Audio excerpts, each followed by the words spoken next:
Yes, good evening and welcome to Big Debate. ఇవాల్టి big debate లో మనం చర్చించబోయేటువంటి అంశం ఏపీ పొలిటికల్ తెరపై ఉన్నటువంటి అంటే ప్రస్తుతాన కూటమి ప్రభుత్వం ఆల్రెడీ చాలా హామీలతో ప్రభుత్వాన్ని ఏర్పాటు చేసింది అండ్ దీనికి సంబంధించి ఇప్పుడు హామీల అమలు దశలో ఒక్కొక్కటి నెరవేరుస్తూ వచ్చే విధంగా కూడా కృషి చేస్తోంది. అందులో భాగంగా ఇవాళ ఏపీ కేబినెట్ భేటీ జరిగింది. పలు కీలక నిర్ణయాలు తీసుకున్నారు. చాలా ఇంపార్టెంట్ విషయాలకు సంబంధించి దానికి సంబంధించి మనం చర్చిద్దాం. అయితే అందులో బాగా ఆసక్తికర అంశం ఏంటంటే మొదటగా మనం మాట్లాడుకోవాల్సింది, చర్చించాల్సింది, పార్టీల వర్షన్స్ తీసుకోవాల్సింది, అనలిస్టుల విశ్లేషణ కూడా తీసుకోవాల్సింది. ముఖ్యంగా 2733 కోట్ల విలువైన పనులకు ఏపీ కేబినెట్ ఆమోదం తెలిపింది. ముఖ్యంగా అమరావతి నిర్మాణానికి ఖచ్చితంగా సంక్రాంతి తర్వాత పరుగులు పెడతాయని ప్రభుత్వం చెప్తోంది. ఆ దిశగా కసరత్తు చేస్తోంది. ఆ తర్వాత ఇవాళ కేబినెట్ భేటీలో ఎలాంటి అంశాలకి ఓకే చెప్పింది ప్రభుత్వం, ఎలాంటి పరుగులు పెట్టబోతున్నాయి, ఇవన్నీ కూడా మనం మాట్లాడుకుందాం. దీంతో మనతో మాట్లాడడానికి ఈ విషయంపై మనతో చర్చలో పాల్గొనడానికి రామారావు గారు వైసీపీ సీనియర్ నాయకులు లైవ్లో ఉన్నారు అండ్ పాపారావు గారు విశ్లేషకులు. సో వీరితో మాట్లాడదాం. సార్ ఇద్దరికీ కూడా good evening and welcome to our studio. Sir ముందుగా రామారావు గారు వినబడుతోంది కదా? Yes sir. రామారావు గారు ఆల్రెడీ వాళ్ళ కేబినెట్ భేటీ జరిగింది. మొత్తం ఆల్మోస్ట్ ఆల్ పార్థసారథి గారు కేబినెట్ భేటీ యొక్క అప్డేట్స్ అన్ని కూడా చెప్పారు, ఎటువంటి పనులకు ఆమోద ముద్ర వేశారు అనేది. అయితే అన్నింటికంటే ఆసక్తి గొలిపే అంశం ఏంటంటే కూటమి సర్కార్ చాలా ప్రతిష్టాత్మకంగా తీసుకున్నటువంటి అంశమైనటువంటి అమరావతి నిర్మాణానికి సంబంధించి, ఈ నిర్మాణానికి సంబంధించి కూడా పరుగులు పెడతాయి పనులు పండగ తర్వాత, సంక్రాంతి తర్వాత అని కూడా చెప్తూ ఉన్నారు. ఏమనిపిస్తోంది, ఏం చెప్తారు? నమస్కారం అండి. ముందుగా ఛానల్ ప్రతినిధులకు, తమకు, అట్లాగే హెచ్ఎం టీవీ యాజమాన్యానికి, వీక్షకులకు సార్, అమరావతి రాజధాని నిర్మాణం అనేటువంటి అంశం మీద మనం గనక చూస్తే, ఇది చంద్రబాబు నాయుడు గారు తాను కోరుకొని, తాను అనుకొని ఏకపక్ష నిర్ణయంగా అమరావతిని ఎంపిక చేసిన మాట వాస్తవం. మరి అమరావతి విషయానికి వస్తే 33,000 ఎకరాల రైతాంగానికి సంబంధించినటువంటి మంచి పల్లపు రేగడి భూమిని దీనికి ఎంపిక చేశారు. మనం ఈ అంశంలో ఒక అంశాన్ని గమనించాలండి లోతుగా. శివరామకృష్ణ కమిటీ నివేదిక ఏదైతే కేంద్ర ప్రభుత్వం నియమించి ఆంధ్రప్రదేశ్ ఏదైతే విభజన తర్వాత నవ్యాంధ్రప్రదేశ్ కు రాజధానిగా ఎటువంటి ప్రాంతం ఎంపిక చేయాలనే అంశం మీద వాళ్ళ రిపోర్ట్ లో చాలా కూలంకషంగా చర్చించి కొన్ని విషయాలను ప్రస్తావించారండి. వాళ్ళు చెప్పిన దాంట్లో ప్రధానంగా ఏపీలో ఏకైక అతిపెద్ద రాజధాని నిర్మాణము అంత శ్రేయస్కరం కాదని, రాష్ట్రంలో రాజధాని విషయం వస్తే ఒకే చోట అధికార వ్యవస్థలను ఉంచకుండా వికేంద్రీకరించినందువల్ల భౌగోళికంగా ఇప్పుడున్నటువంటి నవ్యాంధ్రప్రదేశ్ కు శుభసూచకం. భవిష్యత్తులో ఈ యొక్క నవ్యాంధ్రప్రదేశ్ జిల్లాలంటే వికేంద్రీకరించాలి అధికార వ్యవస్థలను చెప్పడం కానీ, అట్లాగే గుంటూరు, విజయవాడ, విశాఖపట్నం కేంద్రంగా ఉత్తరాంధ్రగా, అట్లాగే శ్రీకాళహస్తి, నడికుడి, రాయలసీమ ప్రాంతాల మధ్య కొన్ని ప్రభుత్వ వ్యవస్థలను ఏర్పాటు చేయటం వల్ల, అట్లాగే హైకోర్టును కూడా అసెంబ్లీ సెక్రటేరియట్లు ఎక్కడుంటాయో అక్కడనే హైకోర్టుని ఉంచాల్సినటువంటి అవసరం లేదని చెప్పడం కానీ, అట్లాగే హైకోర్టుని ఏర్పాటు చేసినటువంటి చోట కాకుండా మరొక ప్రాంతంలో హైకోర్టు బెంచ్ను కూడా ఏర్పాటు చేసుకోవచ్చు అని చెప్పడం. ప్రధానంగా రాజధానిని 2 నగరాల మధ్య పూర్తిగా కేంద్రీకరిస్తే రాష్ట్రంలో ఇతర ప్రాంతాల యొక్క అభివృద్ధి కానీ, దాని యొక్క అవకాశాలు కానీ తగ్గిపోతాయని చెప్పేటటువంటి అంశం అయితేనేమి, అట్లాగే భవిష్యత్తులో ప్రాంతీయ విభేదాలు, ప్రాంతీయ సమస్యలు తలెత్తడానికి కూడా ఇటువంటి ఏకైక రాజధాని వల్ల ఇబ్బంది ఉంది. అట్లాగే ఈ యొక్క అమరావతి ప్రదేశం ఏదైతే ఉందో ఇది పల్ల ప్రాంతం, ఎప్పుడైనా కూడా కృష్ణానది తీర ప్రాంతంలో ఉన్నది, కృష్ణానదిని ఆనుకుని ఉంది. ఎప్పుడైనా సరే పైన ఎక్కువగా వరదలు వచ్చినటువంటి పక్షంలో ఇది మునకకు అవకాశం ఉండేటటువంటి ప్రాంతంగా కూడా నిపుణులందరూ కూడా చెప్పడం జరిగిందండి. కానీ చంద్రబాబు నాయుడు గారు ఏకపక్షంగా తాను అమరావతి ప్రాంతం ఎక్కడ ఒక రియల్ ఎస్టేట్ బిజినెస్ గా చేసుకోవడానికి ఆయన ప్రయత్నం చేస్తా ఉన్నాడు. వైఎస్ఆర్ కాంగ్రెస్ పార్టీ కూడా ఏ రోజు కూడా అమరావతిని రాజధానిగా కొనసాగిస్తూనే మిగతా ప్రాంతాల్లో ఏదైతే హైకోర్టు ఏదైతే శివరామకృష్ణ కమిటీ చెప్పారో ఆ యొక్క విధానాలను అనుసరించి హైకోర్టును కర్నూలు ఏర్పాటు చేయాలి. అట్లాగే విశాఖలో ఏదైతే సెక్రటేరియట్ కానీ అట్లాంటి వ్యవస్థలను, అధికార వ్యవస్థలను కూడా ఏర్పాటు చేసి అమరావతిలో శాసన రాజధానిగా కూడా అమరావతిని కొనసాగించి మూడు ప్రాంతాల్లో మనకి ఇదొక త్రిభుజాకారంగా ఉన్నటువంటి పరిస్థితుల్లో మూడు ప్రాంతాల్లో కూడా మనం అభివృద్ధిని చేసుకోవడానికి భవిష్యత్తులో తారతమ్యాలు ఇప్పటికే చిన్న రాష్ట్రం అయిపోయే అవకాశాలు తగ్గిపోయినాయండి. మనం అంతా కూడా పెట్టుబడులు తీసుకెళ్లి హైదరాబాద్ లో పెట్టినందువల్లనే ఇక్కడ తెలంగాణ వాళ్ళ యొక్క ఉద్యమం కూడా డిజాల్ వేసింది. అట్లాగే గ్రేటర్ రాయలసీమ కూటమి ప్రభుత్వం అధికారంలోకి వచ్చాక చాలా పనులకు ఆమోదం తెలపబడుతోంది, చాలా కంపెనీలు వస్తున్నాయి, వార్తల్లో కూడా మనం చూస్తూ ఉన్నాం. ఒక అంశం అండి, 2014-19 మధ్య కూడా ఇదే విధంగా ఏదైతే పల్ప్ వుడ్ కి సంబంధించినటువంటి పెద్దది వేల కోట్ల రూపాయలతోటి ఇతర రష్యా నుంచి ఒక కంపెనీ వచ్చి ప్రకాశం జిల్లాలో పెడుతుందని, అట్లాగే మైనింగ్ జోన్ అని చెప్పి, సెజల్ అని చెప్పి, ప్రతి జిల్లాకి కూడా 2-3 రకాల పారిశ్రామిక వాడలని చెప్పి ప్రకటన చేశారు. నేనేమంటానంటే ఆహ్వానిద్దాం, ఎవరైనా కూడా ఈ రాష్ట్రాభివృద్ధి కోసం ప్రయత్నం చేస్తుంటే తప్పే ఉందండి. కానీ ఇదంతా కూడా ఎక్కువగా అబద్ధపు మాటలను ప్రచారంలోకి తీసుకొచ్చి షోగా ముందు ప్రజల ముందు షో చేయటం తప్పితే వాస్తవంగా ఎక్కడా కూడా ఏ నిర్మాణాలు కానీ ఏవి కూడా వాళ్ళు పూర్తి కావట్లేదండి. ఇది వాస్తవం. నేనేమంటానంటే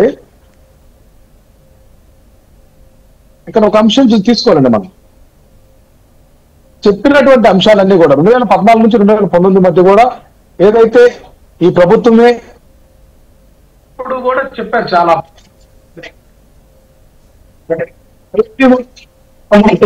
కనిపించలేదండి. తర్వాత అన్ని కూడా ఎక్కడికి పోతే అర్థం కాదు, ఇటువంటి పరిస్థితులు ఉన్నాయి. ఈయన మన ఆంధ్రప్రదేశ్ ని సన్ రైజ్ కంట్రీగా కూడా కంట్రీ లాగా మేము చూస్తామని చెప్పినటువంటి అంశాలు కూడా మనం ఈరోజు గుర్తు చేసుకోవాలి. సన్ రైజ్ కంట్రీ ఏంటంటే ఆ పదమే తప్పు కదా. ఇప్పుడు మనం భారతదేశ భూభాగంలో ఉన్నటువంటి మన రాష్ట్రాన్ని ఒక కంట్రీగా మనము భావించి ప్రకటన చేస్తే అది ఒక దేశానికి సంబంధించినటువంటి వడంబడికి కానీ దానికి సంబంధించినటువంటి మనం లోబడి కానీ చేస్తున్నట్లు కాదు కదా. మరొక ప్రాంతీయవాదాన్ని ఇంటర్నల్ గా మనం ఎక్స్పోజ్ చేసినట్లుగా. నేనేమంటున్నానంటే ప్రభుత్వాలు సంబంధించినటువంటి అంశంలో చాలా క్లారిటీగా ప్రజా వ్యవస్థ నడిపేదానికి నిర్ణయాలు ఉండాలండి. నేను కాదంట్లా.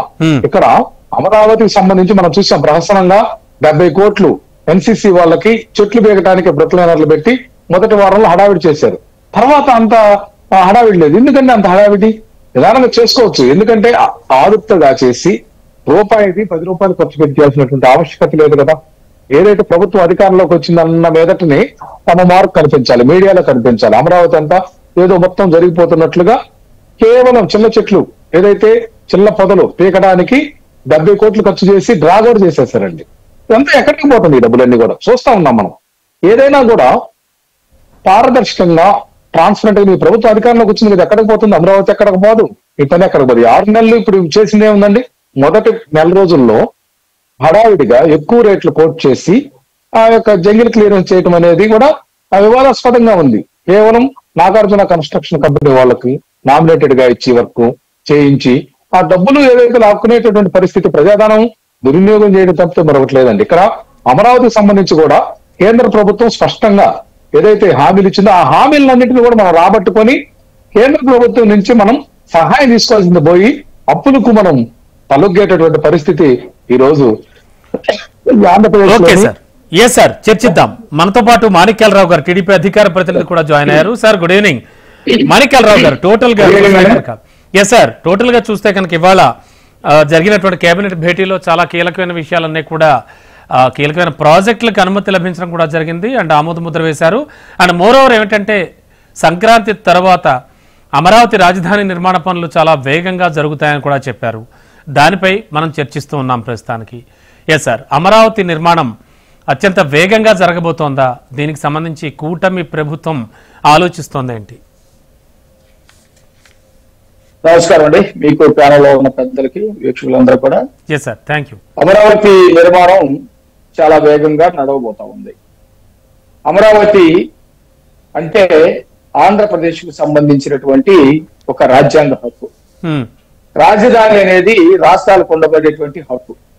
రాజధానిని లేకుండా చేసినటువంటి వాళ్ళు ప్రజలు ఓడించి ఇంట్లో కూర్చోబెట్టిన తర్వాత కూడా కనీసం బుద్ధి తెచ్చుకొని సమీక్షించుకొని చంపలేసుకొని ఇంకా పొరపాటు మాట్లాడకుండా ఉందాము అనేది లేకుండా ఇంకా ఒక చోటే పెడుతున్నారు, రాష్ట్రంలో అభివృద్ధి మొత్తాన్ని లేకుండా చేస్తున్నారు అని జగన్మోహన్ కు అబద్ధాలు చెబుతా ఉంటే ప్రజలు ఏమనుకుంటారనేది కూడా వీళ్ళు ఆలోచించినట్టుగా కనపడతా ఉంది. అసలు ఆ రాజధాని ఒక మనిషికి ఒక గుండె ఉంటది, ఇక మిగతా అవయవాలన్నీ ఉంటాయి. అలాంటిది రాజధాని. అసలు రాజధానే లేదు, 3 రాజధానులు, 30 రాజధానులు. ఈ రోజు కూడా రేపు కూడా ఇక ఇదే పరిస్థితులు వెళ్తారా వీళ్ళు? అసలు రాజధాని అనేది రాజ్యాంగపరమైనటువంటి హక్కు కదా. రాజధాని వికేంద్రీకరణే కరెక్ట్ అంటోంది సార్ వైసీపీ. కేంద్రీకరణగా అంటే ఒకే చోట ఉండడం అనవసరం అని ఓపెన్ గా చెప్తోంది. రాజధాని వికేంద్రీకరణ చేయడానికి ఈయనెవరు?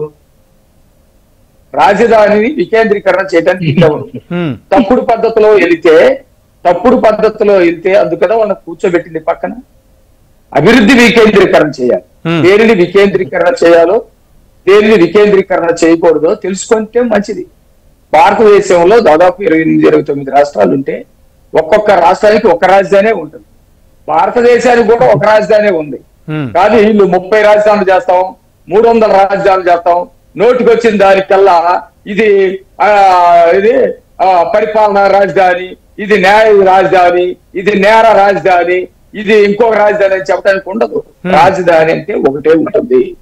ఆ రాజధాని అందరిది అయి ఉంటుంది. అట్లాగే అభివృద్ధి వికేంద్రీకరణ చేయాలి. రాజధాని వికేంద్రీకరణ చేసే హక్కు వీళ్ళకి లేదు కదా. అందుకోసమే కదా హైకోర్టు కొట్టేసింది. అందుకోసమే కదా సుప్రీంకోర్టులో ఈ రోజు పెండింగ్ లో ఉంది. కేంద్రం కూడా ఈ రోజు ఏం చెప్తా ఉంది? ఒకటే రాజధాని అని చెప్తా ఉంది కదా. వీళ్ళు చెట్ల గురించి ఏదో మాట్లాడారు. చెట్లు ఎందుకు బీకేశారు? చెట్లు ఎందుకు పెరిగినాయి? మీరు కూడా అక్కడి నుంచే కదా పరిపాలన చేశారు. అక్కడ అసెంబ్లీలోనే కూర్చున్నారు కదా, అక్కడ సెక్రటేరియట్ లోనే కూర్చున్నారు కదా, అక్కడ గత ప్రభుత్వం కట్టినటువంటి తెలుగుదేశం ప్రభుత్వం కట్టినటువంటి కోర్టుల చుట్టే కదా తిరిగారు. ఎయిమ్స్ అక్కడి నుంచే కదా వచ్చింది. అనేకమైనటువంటి కేంద్ర సంస్థలు అక్కడికి వస్తాయి కదా.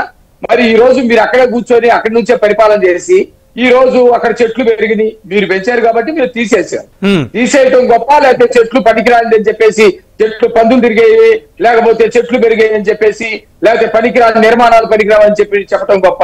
కాబట్టి వీళ్ళకి ఇంతవరకు ఒక ప్లాన్ లేదు, వీళ్ళకి మార్పు రాలేదు, వీళ్ళు పార్టీని సమీక్షించుకునేటువంటి పరిస్థితి లేదు. నెంబర్ 1. నెంబర్ 2, రాష్ట్రంలో అభివృద్ధి జరుగుతా ఉంది. శ్రీకాకుళం నుంచి చిత్తూరు దాకా అనేకమైనటువంటి ప్రాజెక్టులు, ఆ ప్రాంతంలో ఏ వనరులు ఉన్నాయి, ఎలాంటి ప్రాజెక్టులు పెడితే బాగుంటుందని చెప్పేసి ఆలోచిస్తా ఉన్నారు. వీళ్ళు చేత కాదు, వాలంటీర్లు లేకపోతే కుదరదు అని చెప్పినటువంటి సంక్షేమం ఈ రోజు గవర్నమెంట్ ఉద్యోగస్తులతోటి అందిస్తా ఉన్నాం.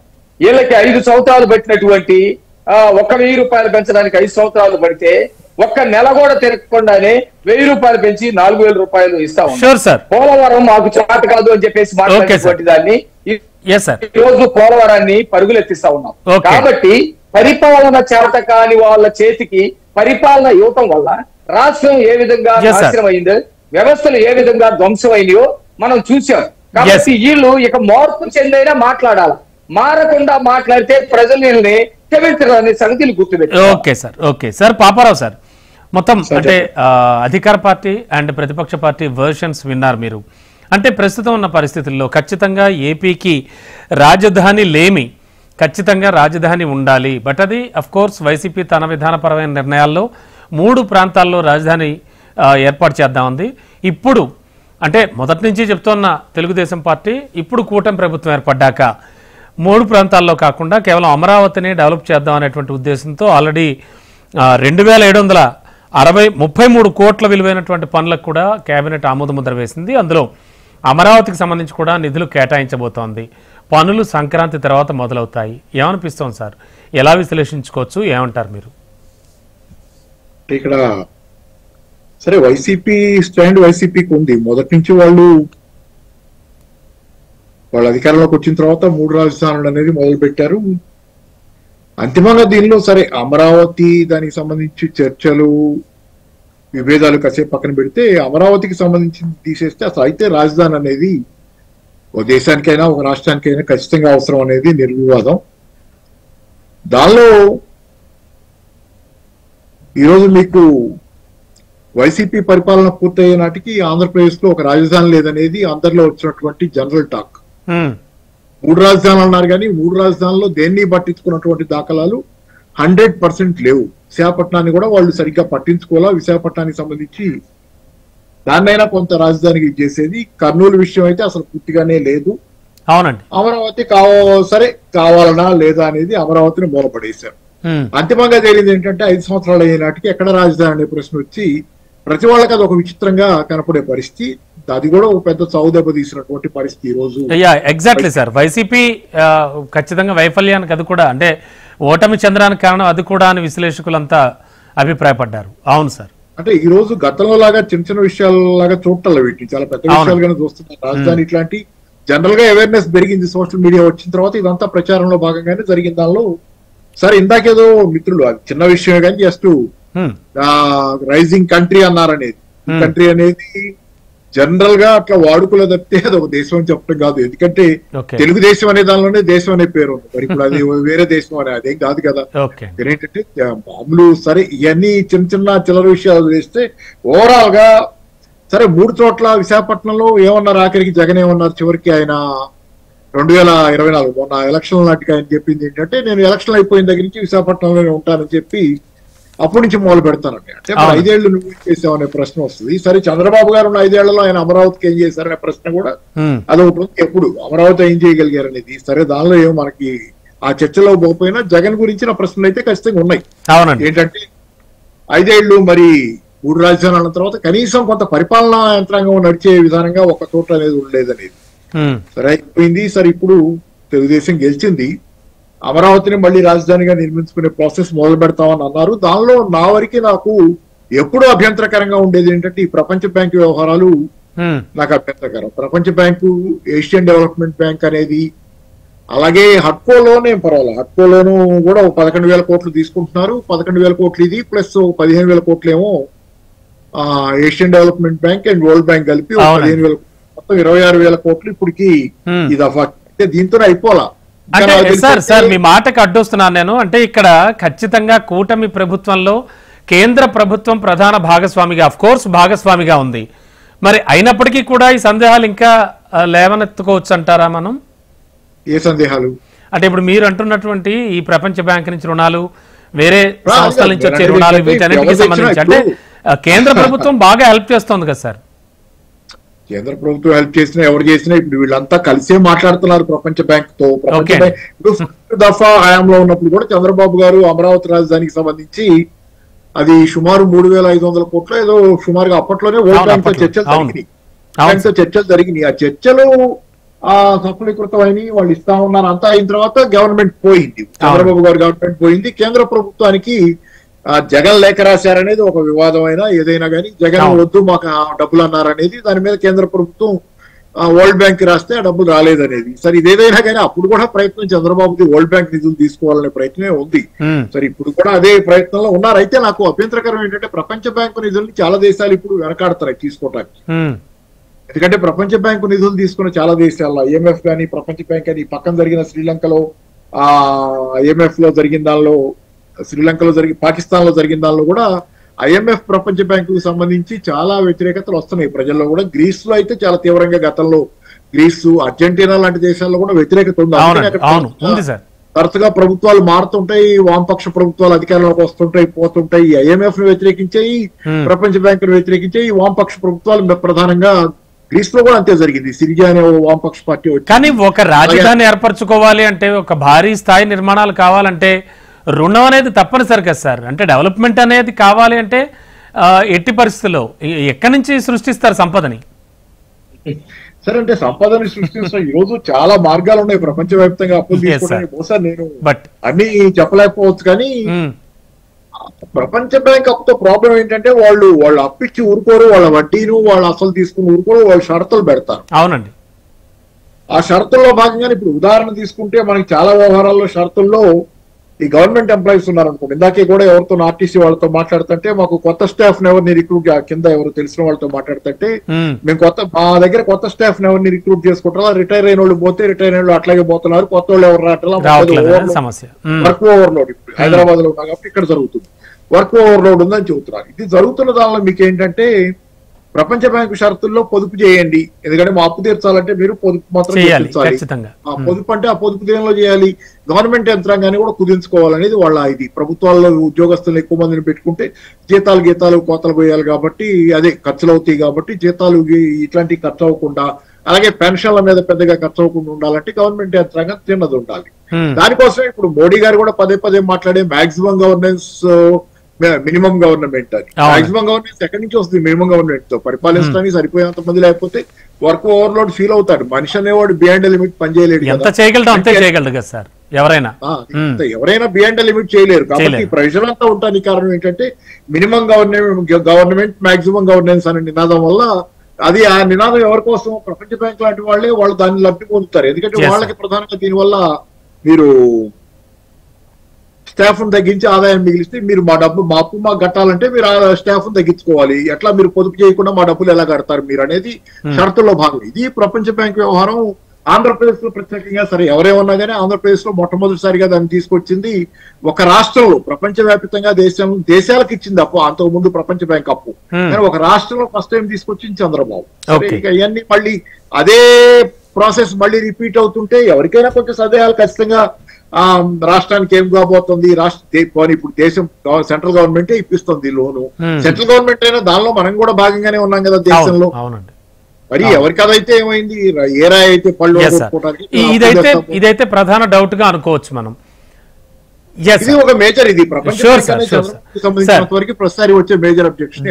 జవాబు చెప్తారు కాబట్టి వాళ్ళు ఉన్నారు సార్. చర్చిద్దాం డెఫినెట్లీ. సార్ రామారావు గారు, అంటే వరల్డ్ బ్యాంక్ నుంచి తీసుకురావడం సరే, అప్పులు తెచ్చి అభివృద్ధి చేయడం అనేది ఏ ప్రభుత్వానికైనా కూడా రుణం తీసుకోవడం అనేది తప్పనిసరిగా మారిపోయిన పరిస్థితులు. మరి ఆ పరిస్థితుల్లో ఇప్పుడు రాజధాని నిర్మాణం కావచ్చు, అలాగే కేబినెట్ ఇవాళ తీసుకున్నటువంటి కొన్ని నిర్ణయాలు కావచ్చు, ముఖ్యంగా భవనాల లేఅవుట్లు, భవనాలు కానీ లేఅవుట్లు కానీ అనుమతులన్నీ కూడా మున్సిపాలిటీలకు అప్పగిస్తూ చేసిన సవరణ ప్రతిపాదన కూడా ఓకే చెప్పింది. అంటే ఏపీ ముఖ చిత్రం మారబోతోందా? ఏమనిపిస్తోంది? వైసీపీ ఏం చెప్తుంది? ఎందుకంటే గతంలో 3 రాజధానుల పేరు తెరపైకి వచ్చింది. అలాగే అదే నినాదంతో, అఫ్ కోర్స్ అది కూడా ఒక నినాదంతో ఎన్నికలకు వెళ్ళారు, కానీ పరాజయాన్ని మూట కట్టుకున్నారు. అంటే అది కూడా ప్రజలు ఆలోచించారా? ప్లస్ కూటమి ప్రభుత్వానికి పట్టం కట్టడానికి కారణం ఏంటి? ఇవన్నీ కూడా మనం చర్చించుకున్నాం. బట్ ఇప్పుడు మీకేమనిపిస్తోంది ఈ సిచ్యువేషన్స్ లో? ఇప్పుడు ఎన్నికలు అధికారం అనేది ఒక విధానం అండి. ఆఫ్ కోర్స్ ఇక్కడ ఒక విషయం చెప్తున్నా.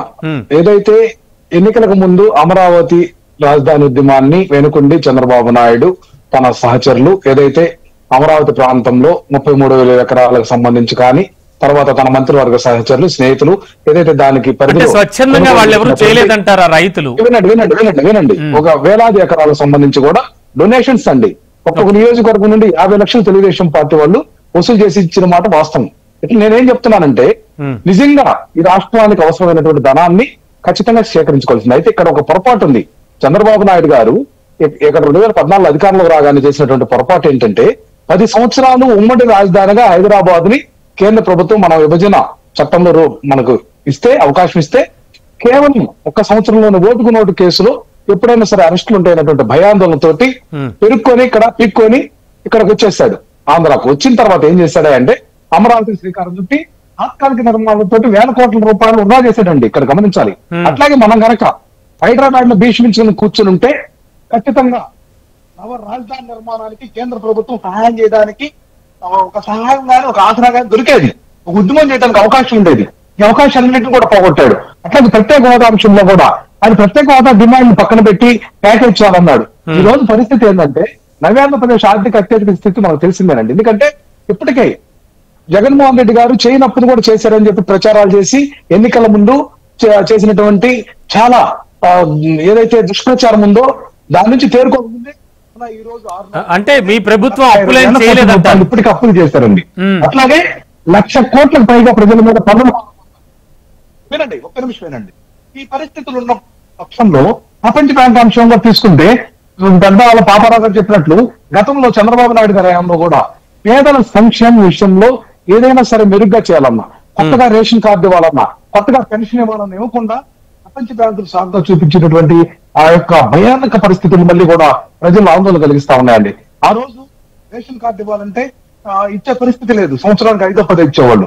అట్లాగే అర్హులైనటువంటి వాళ్ళందరూ కూడా రాజశేఖర రెడ్డి గారు కానీ జగన్మోహన్ రెడ్డి గారు కానీ అర్హులైనటువంటి ప్రతి ఒక్కరికి రేషన్ కార్డు, అర్హులైనటువంటి ప్రతి ఒక్కరికి పెన్షన్ ఇచ్చారు.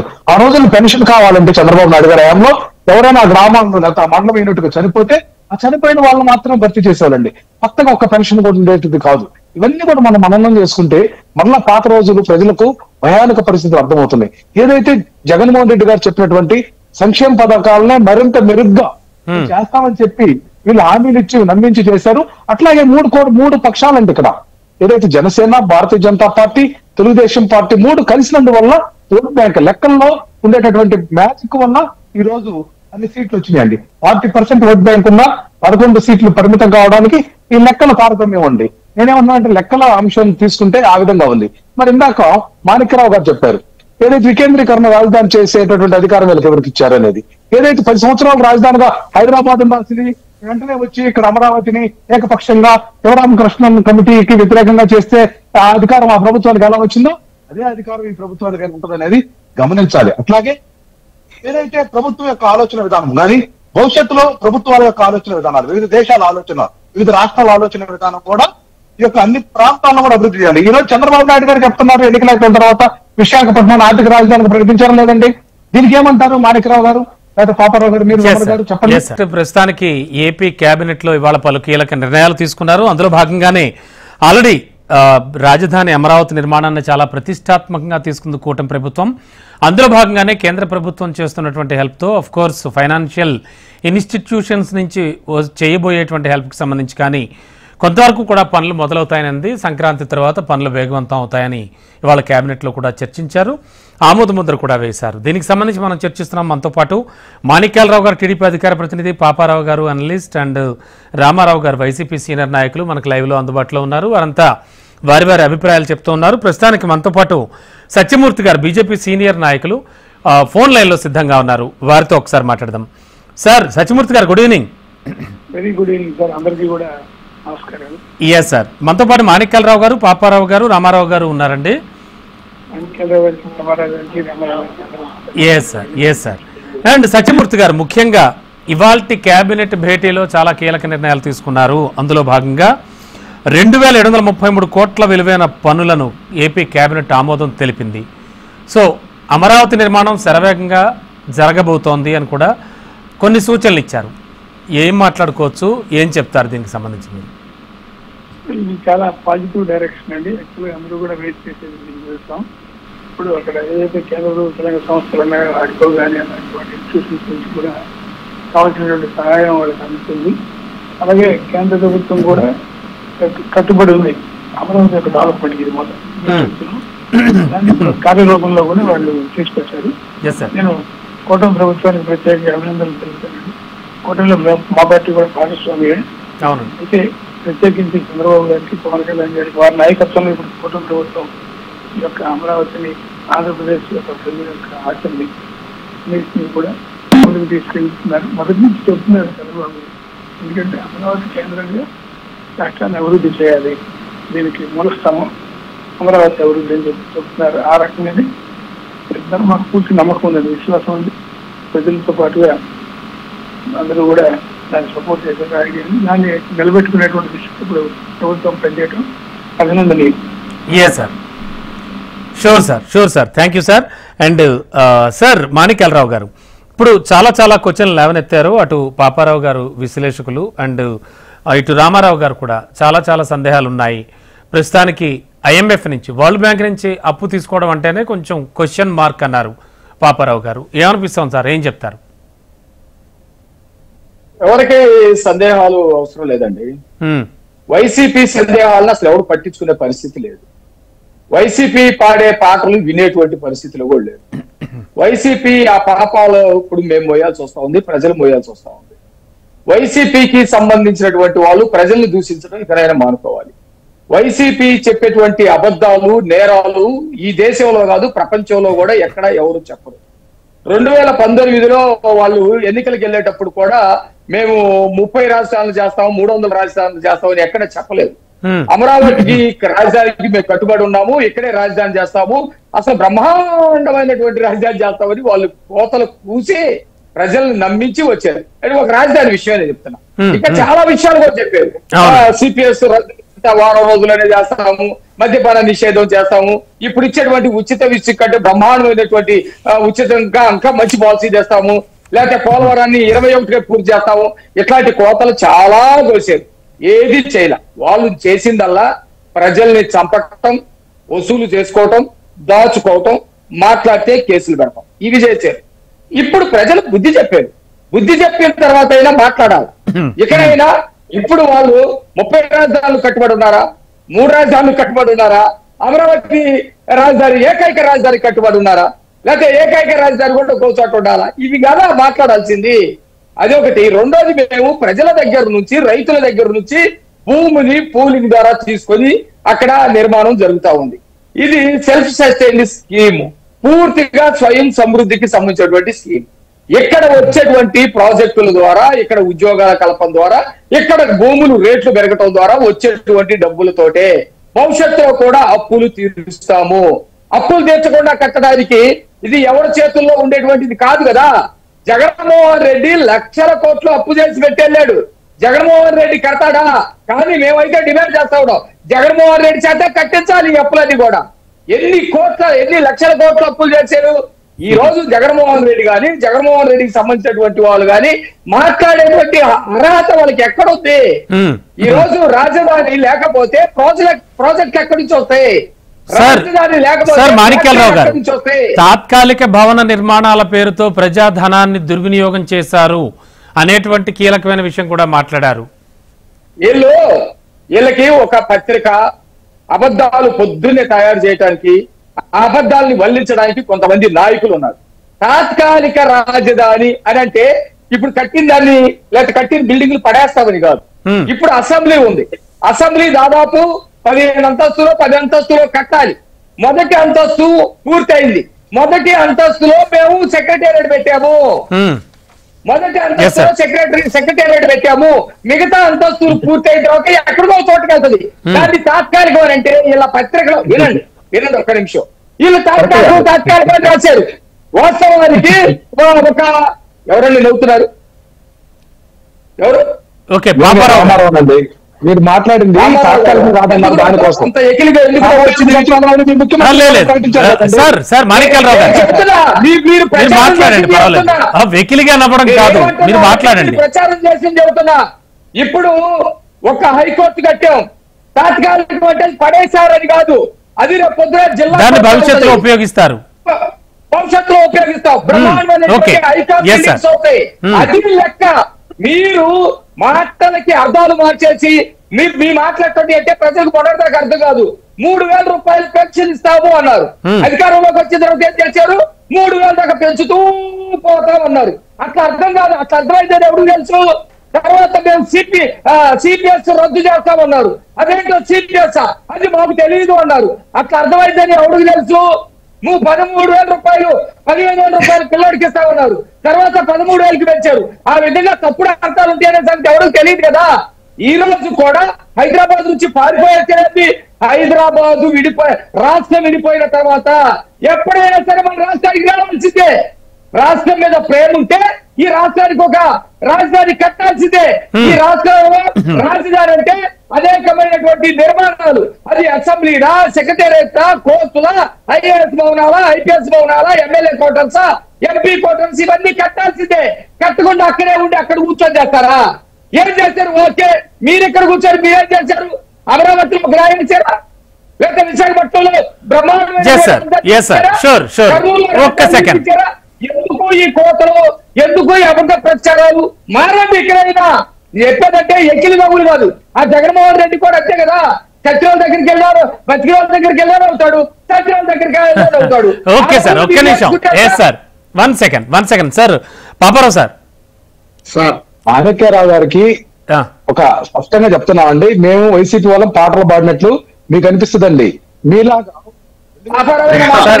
రామారావు గారు ఒక్క నిమిషం, పాపారావు గారితో మాట్లాడాక ఒక్క నిమిషం. రామారావు గారు మాట్లాడితే మాట్లాడించండి. ఒక్క నిమిషం రామారావు గారు. సార్ పాపారావు సార్, సార్ ఇప్పుడున్న సిచ్యువేషన్ లో ఏపీకి సంబంధించి ఏది కీలకం ఏది ముఖ్యం అనేటువంటి సబ్జెక్ట్ విషయానికి వస్తే కనుక ఈ అమరావతి నిర్మాణం దగ్గర నుంచి చూసుకుంటే ఇవాళ జరిగిన కేబినెట్ భేటీలో తీసుకున్న నిర్ణయాలు ఏం చెప్తారు సార్?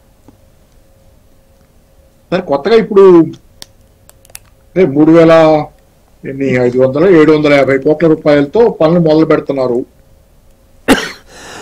సరే, దీనికి చాలా రిహార్సల్ జరిగింది. దానిలో ADB plus world bank loans process అంతా చాలా లెందీ ప్రాసెస్. హిందూలో ఏదో చదివే కానీ నా చదవటం కుదరలేదు లాస్ట్ మినిట్ అటెండ్ అవటంతో. సరే, ఏదేమైనా ఇప్పుడు ఏంటంటే సరే ఇందాక మన మాణిక్యాలరావు గారు చెప్తుంది ఏదో కొంచెం ఆయన కొంచెం ఎక్కువ ఆవేశపడుతున్నారేమో. ఆయన కొంచెం ఆయన కోపం రావటం ఆయన పార్టీ పరంగా ఆయనకు వచ్చే కోపం ఆయనకు వస్తుంది. కానీ ఆవేశపడి ఇప్పుడు సాక్షి పత్రిక అనేది ఇప్పుడు అదో పత్రిక ఇప్పుడు ఏ పత్రిక ఇప్పుడు మాలాంటి వాళ్ళ పరిస్థితి ఏమవుతుందంటే ఏ పత్రిక చదివినా గానీ మాకు సంపూర్ణంగా నిజం తెలిసే పరిస్థితి లేదు. పత్రిక చదివితే నిజం తెలిసే పరిస్థితి ఈ రోజు భూమి మీద ఇప్పుడు ఎవరికి అసలు ఆఖరికి మాణిక్యాలరావు గారికి కూడా ఉందని నేను అనుకోను. మేము అధికారం కోల్పోయిన తర్వాత కూడా అదే అబద్ధాలు వెల్లిస్తా ఉంటే తప్పుడు ప్రచారం చేస్తా కాదు మాణిక్యాలరావు గారు అంటే మీకులాగా ప్రశాంతంగా ఇప్పుడు ఒక అమరావతి ఒక్కటే జరుగుతా ఉందా? పోలవరం మీద దృష్టి పెట్టలేదా?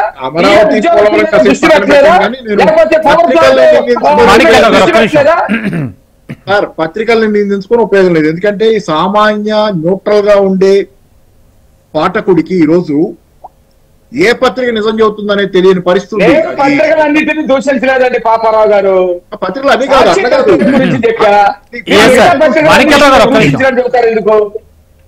అన్నారు కదా, పత్రిక గురించి మాట్లాడారు కదా మాణిక్యరావు గారు.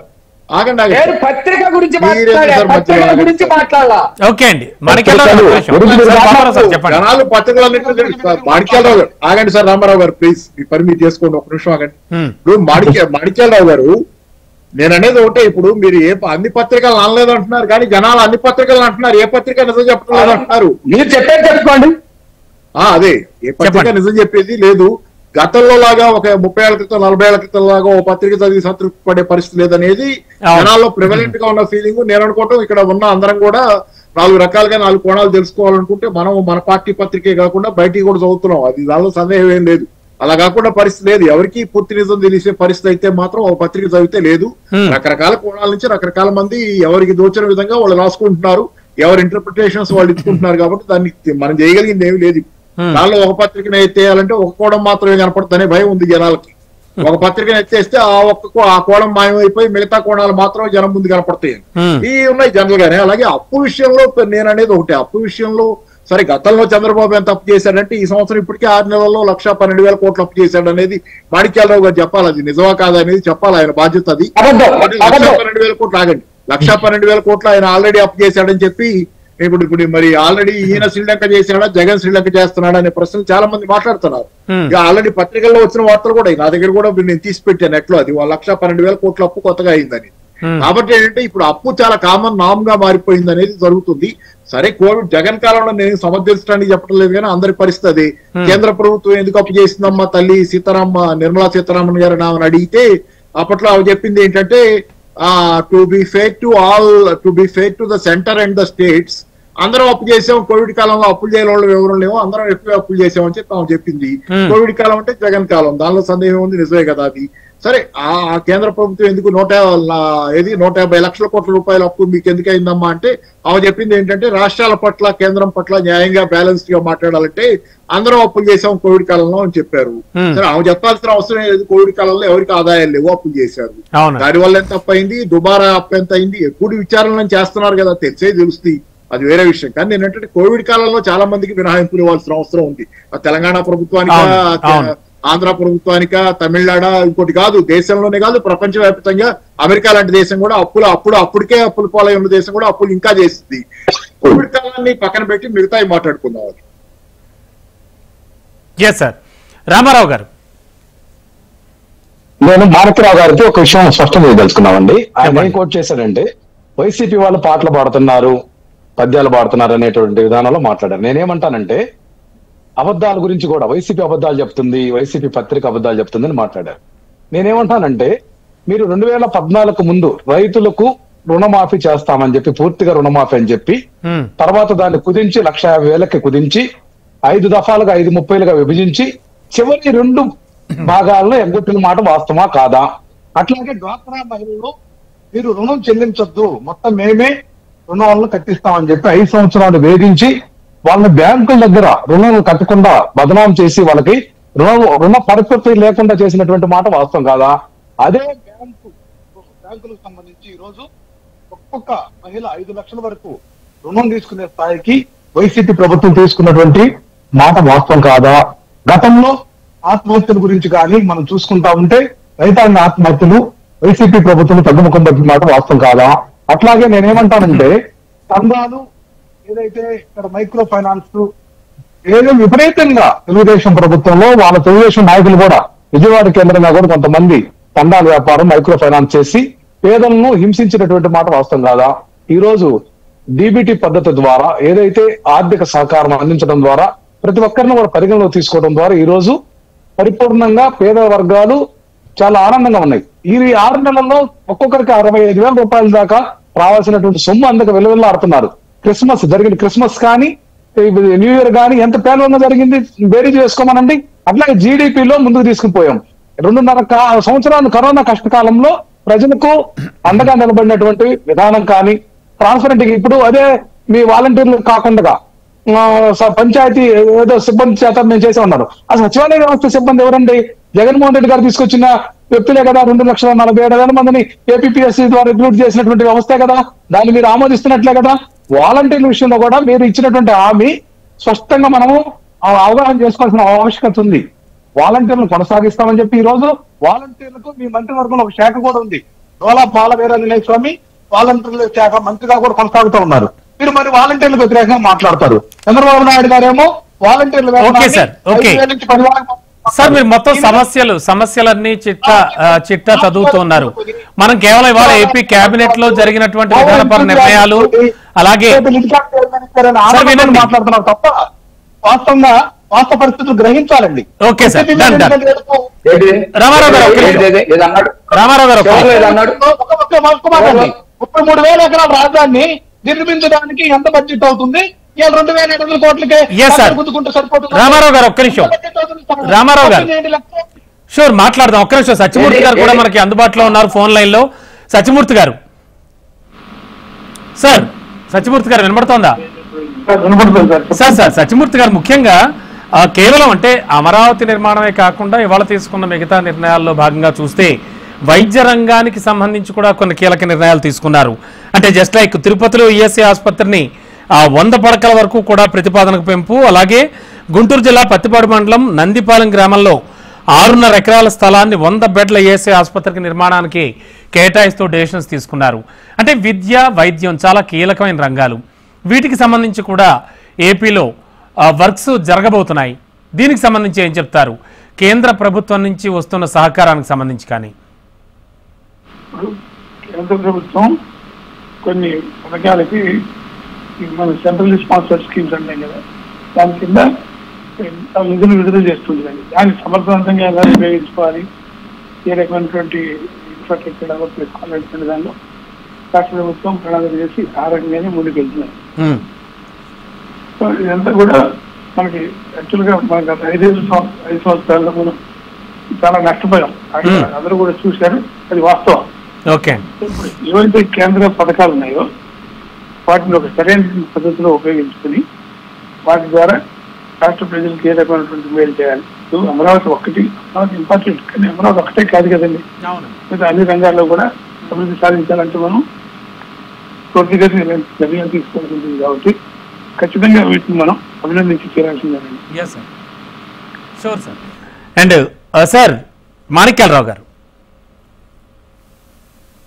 ఏదో అన్నారు చివరిలో, ఏదో అన్నాడు రామారావు గారు చివరిలో చైర్మన్ విడికాప్ చైర్మన్ ఇచ్చినటువంటి ఆనందంలో ప్రభుత్వాన్ని మంచి మాట్లాడుతున్నారు అంటున్నాను.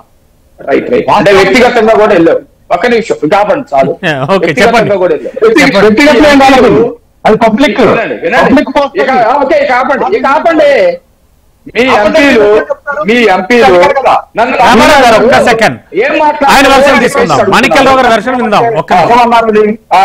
నేనేమంటానంటే నాకు లిడ్ క్యాప్ లేకపోయినా 5 సంవత్సరాలు ప్రజల కోసం పోరాటం చేశాను. మీకు ఎంపీలు ఇస్తే ఎంపీలు పరిగెత్తారు, ఎమ్మెల్యేలు ఇస్తే ఎమ్మెల్యేలు నిలబడాల. మీ నాయకులందరూ వరుసను కివిగట్టి పక్కకి వెళ్ళిపోతా ఉన్నారు.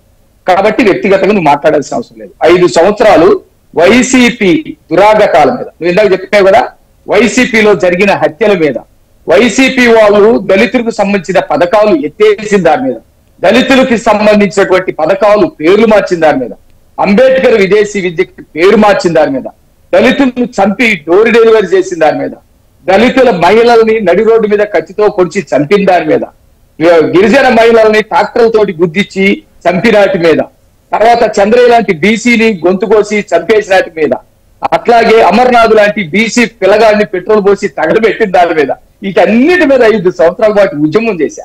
కానీ మీకు సంబంధించిన ఎంపీలు ఇస్తే పట్టలొప్పు తీసుకొని తిరగటం, మా ఎమ్మెల్సీలు ఇస్తే మనుషులు చంపి డోర్ డెలివరీ చేయటం, ఇంకొక ఎమ్మెల్సీలు ఇస్తే కర్రలు తీసుకొని తిరగటం, ఆడపిల్లలు వేసుకొని డాన్స్లు వేసుకుంటా భార్య ఉండడం కానీ ఇంకొక భార్యతో ఇది కాదు. ప్రజాప్రతినిధులుగా ఉన్నటువంటి వైసీపీ వాళ్ళు ఆ పనులు చేయలేదు. మేము ఉద్యమకారులుగా 25-30 ఏళ్ళు ఉద్యమాల్లో ఉండి పార్టీలోకి వచ్చిన తర్వాత కూడా పార్టీ కోసం పనిచేశాం. నెంబర్ 1, మీ వైసీపీ ప్రజల కోసం చేసింది ఏమీ లేదు. ప్రజల కోసం చేసింది ఏమీ లేదు. 0 హామీలు, ఒక్క హామీని కూడా నెరవేర్చినటువంటి పరిస్థితి. మీ జగన్మోహన్ రెడ్డి ఇంటికి ఎన్ని కోట్లు ఖర్చు పెట్టారు వాళ్ళు లెక్కలు చెబుతా వస్తావా? దానికి సంబంధించిన ఇనప ఈ జైలు గోడలా కట్టుకున్నారు. ఎన్ని కోట్లు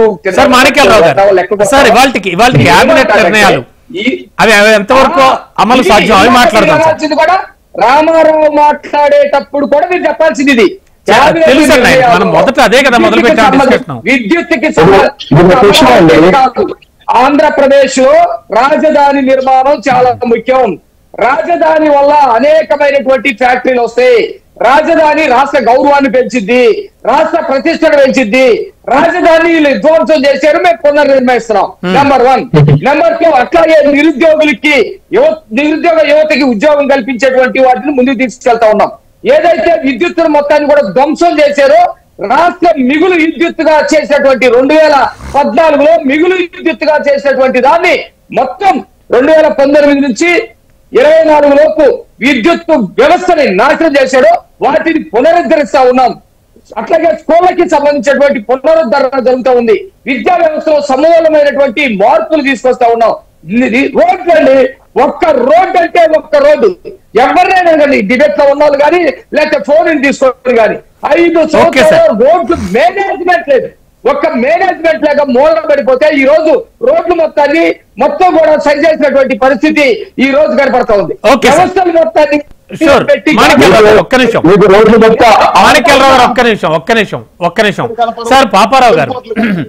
పాపారావు సార్, ముఖ్యంగా ప్రతి విషయంలో కూడా ఖచ్చితంగా వద్దనుకున్నా, ఆలోచించకూడదు అనుకున్నా కూడా కంపారిజన్స్ అయితే వస్తాయి. గత ప్రభుత్వం ఏం చేసింది, మీరు చెప్పినట్టుగా ప్రజలు, ఓటర్లు చాలా తెలివైన వాళ్ళు, చాలా తెలివైన నిర్ణయాలు తీసుకుంటూ ఉంటారు. అయితే ఆ కంపారిజన్స్ విషయంలో చూస్తే కనుక ఇప్పుడు అటు రామారావు గారు చెప్తున్నది, ఇటు మాణిక్యాలరావు గారు చెప్తున్నవి కూడా వింటూ ఉన్నారు మీరు. అఫ్ కోర్స్ మొన్నటికి మొన్న చంద్రబాబు నాయుడు సీఎం కూడా ఒక విషయం చెప్పారు, రోడ్లపై మేము పూర్తి స్థాయిలో దృష్టి పెట్టాం, ఖచ్చితంగా సంక్రాంతిలోపు రోడ్లన్నీ కూడా వేస్తాం అని కూడా చెప్పారు. అంటే వారు మాణిక్యాలరావు గారు గుర్తు చేశారు, నాకు గుర్తొచ్చింది. ఇప్పుడు ఉన్నటువంటి పరిస్థితుల్లో ఇవాళ కేబినెట్ డెసిషన్స్ లో విద్యారంగం అండ్ వైద్య రంగానికి సంబంధించి కూడా కొన్ని కీలకమైన ప్రతిపాదనలు వచ్చాయి, ఓకే కూడా చేశారు. అండ్ కొన్ని అంటే ఎడ్యుకేషనల్ ఇన్స్టిట్యూషన్స్ కూడా నిర్మించడానికి గ్రీన్ సిగ్నల్ ఇచ్చారు. సో ఆ దిశగా ఏపీ డెవలప్ అయ్యేటువంటి ఛాన్స్ కూడా ఉంటుంది కదా. సరే, మీరు రోడ్లు అన్నారు, రోడ్లకి ప్యాచ్ వర్క్ జరుగుతుంది అనేది నేను విన్నాను. పోయినప్పుడు కూడా చెప్పారు. నేను ఒక ఆటో డ్రైవర్ అతనితో మాట్లాడినప్పుడు ఒకళ్ళతోనే మాట్లాడే కానీ నేను పెద్ద ఎక్కువ మందితో మాట్లాడలేదు. అక్కడికి వస్తున్నా గానీ పెద్ద మాట్లాడటానికి అవకాశం లేదు. మామూలుగా ఇప్పుడు పార్టీలతో మాట్లాడితే ఏం తెలుస్తుంది, జనాలతో మాట్లాడాలిగా. జనాలతో అవసరం లేదు, పార్టీ వాళ్ళతో అవసరం లేదు. రాష్ట్రం అంతా కూడా ఒక నిర్ణయం తీసుకొని దానికి డబ్బులు కేటాయించి రాష్ట్రం అంతా జరుగుతా ఉంది. చెప్పండి. గుంటూరు వచ్చినప్పుడు తెలుసుకున్నది జరుగుతుందని. తర్వాత నేను సీకే ఫంక్షన్ హాల్ అనేది ఉంది ఆ మంగళగిరి దగ్గర, అక్కడికి పోయినప్పుడు కూడా ఆటో డ్రైవర్ చెప్పింది ఏంటంటే ఎట్లా ఉంది గవర్నమెంట్ అని అడిగితే బాగుంది అనేది అతని వర్షంలో ఇతనికి రోడ్లు బాగా అంతే కదా తనకు కావాల్సింది అదే. అది ఎందుకంటే ఇప్పుడు బహుశా నేను అనుకోవటం కొన్ని విషయాల్లో గతంలో లాగా పరిస్థితి లేదు. గతంలో ఏంటంటే ఫుడ్ క్లాతింగ్ షెల్టర్ అనే దాని మీదే రాజకీయాలు నడిచాయి. పార్టీల మధ్య వివాదాలు, చర్చలు, ఘర్షణలు, ఆహారం, తిండి అవసరాలు, రేషన్ బియ్యం, అలాగే క్లాతింగ్, ఏదో బట్టలు ఉండాలి కనీసం మినిమం కొంచెం ఉండాలనేది. చాలా మందికి అట్లా బట్టలు ఇట్లాంటి కొరత లేదు. ఫుడ్ క్లాతింగ్, షెల్టర్ కూడా మోస్ట్లీ ఏదో నడుస్తుంది. కాబట్టి ఏంటంటే ఇష్యూస్ మారి వేరే ఇష్యూస్ ఎజెండాలోకి వచ్చినాయేమో. బహుశా దాన్ని కొన్ని రాజకీయ పక్షాలైనా విఫలం అవుతున్నాయి అర్థం చేసుకోవటంలో. ఎంతకీ వాటి మీద ఎంఫోసిస్ పెట్టి ఇస్తే మిగతా ఏం పట్టించుకోరనే లెక్కకు వచ్చారేమో అనేది పొరపాటు అనుకుంటాను. అంటే రోడ్ల లాంటివి కూడా చాలా ఇష్యూస్ గా తీసుకుంటున్నారు జనాలు. ఇప్పుడు గతంలో లాగా ఎలా పడితే అలా ఉంటే జనాలు సహించే స్థితి లేదు. క్వాలిటీ ఆఫ్ లైఫ్, జీవితంలో నాణ్యత ప్రమాణాలు అనే వాటిని వాళ్ళ బ్రతుకు నాణ్యంగా ఉండాలనేది దానిలో చాలా విషయాల్లో మార్పు వచ్చింది. అలాగే విద్యారంగంలో మీరు అడిగిన వైద్యం విషయంలో నేను విన్నది జగన్ గవర్నమెంట్ లో బానే ఉందని విన్నాను. నేను ఇక్కడ నుంచి విన్నది నాకు తెలిసిన దానిలో ఏంటంటే అదేమి పార్టీలో వాళ్ళు చెప్పింది కాదు, జనరల్ గా కూడా ఫీడ్బ్యాక్ ఏంటంటే వైద్యం బానే చాలా శ్రద్ధగా జరుగుతుంది అనేది. తర్వాత విద్య విషయం గ్రామానికి మొబైల్ వాహనాలు వెళుతూ రెగ్యులర్ గా డాక్టర్లు వెళుతూ మెడిసిన్స్ ఇస్తూ అవన్నీ జరిగినాయి. తర్వాత విద్య విషయంలో అయితే మరి ఆయనేమో ఇంగ్లీష్ మీడియం తెచ్చాడు. బహుశా వీళ్ళు మళ్ళీ దాన్ని మార్చడం అంటే తెలుగు మీడియం. దానిపై కూడా చర్చ జరుగుతుంది సార్ ఆల్రెడీ. అవును, చాలా చర్చ జరుగుతుంది. చాలా మంది దీని మీద పోలరైజ్ అయ్యారు. పోలరైజ్ అయ్యేలా కానీ నాకు వ్యక్తిగతంగా నాకున్న అభిప్రాయాలు ఏంటంటే నాకేమి తెలుగు భాష పట్ల వ్యతిరేకత లేదు. నేను మంచి తెలుగు మాట్లాడతానని కూడా నేను మాట్లాడేవాడికి నాకు పెద్ద అర్థం కాకపోవచ్చు కానీ నేను మంచి తెలుగు మాట్లాడతానని అంటారు చాలా మంది. కానీ మా అమ్మ తెలుగు టీచరు.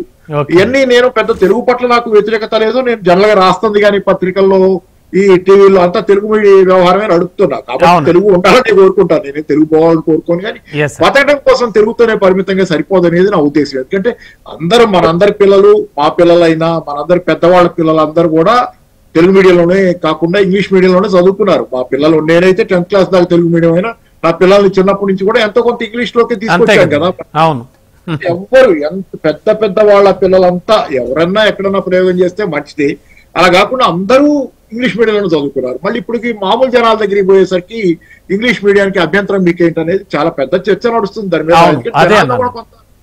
జనాల్లో కూడా కొంత వ్యతిరేకత ఉంటది. ఎందుకంటే ఇంగ్లీష్ మీడియం మా పిల్లలకి ఎందుకు వద్దని జనరల్ గా వస్తాయి కదా, మీ పిల్లలంతా అనేది అందరికీ తెలుసు కదా ఎవరి పిల్లలు ఎక్కడ చదువుకున్నారో వీళ్ళు మాట్లాడే భాష బట్టి. అది వ్యతిరేకత ఖచ్చితంగా జనాల్లో ఉంది. మరి ఏదైనా అది సరే అది ఉంది.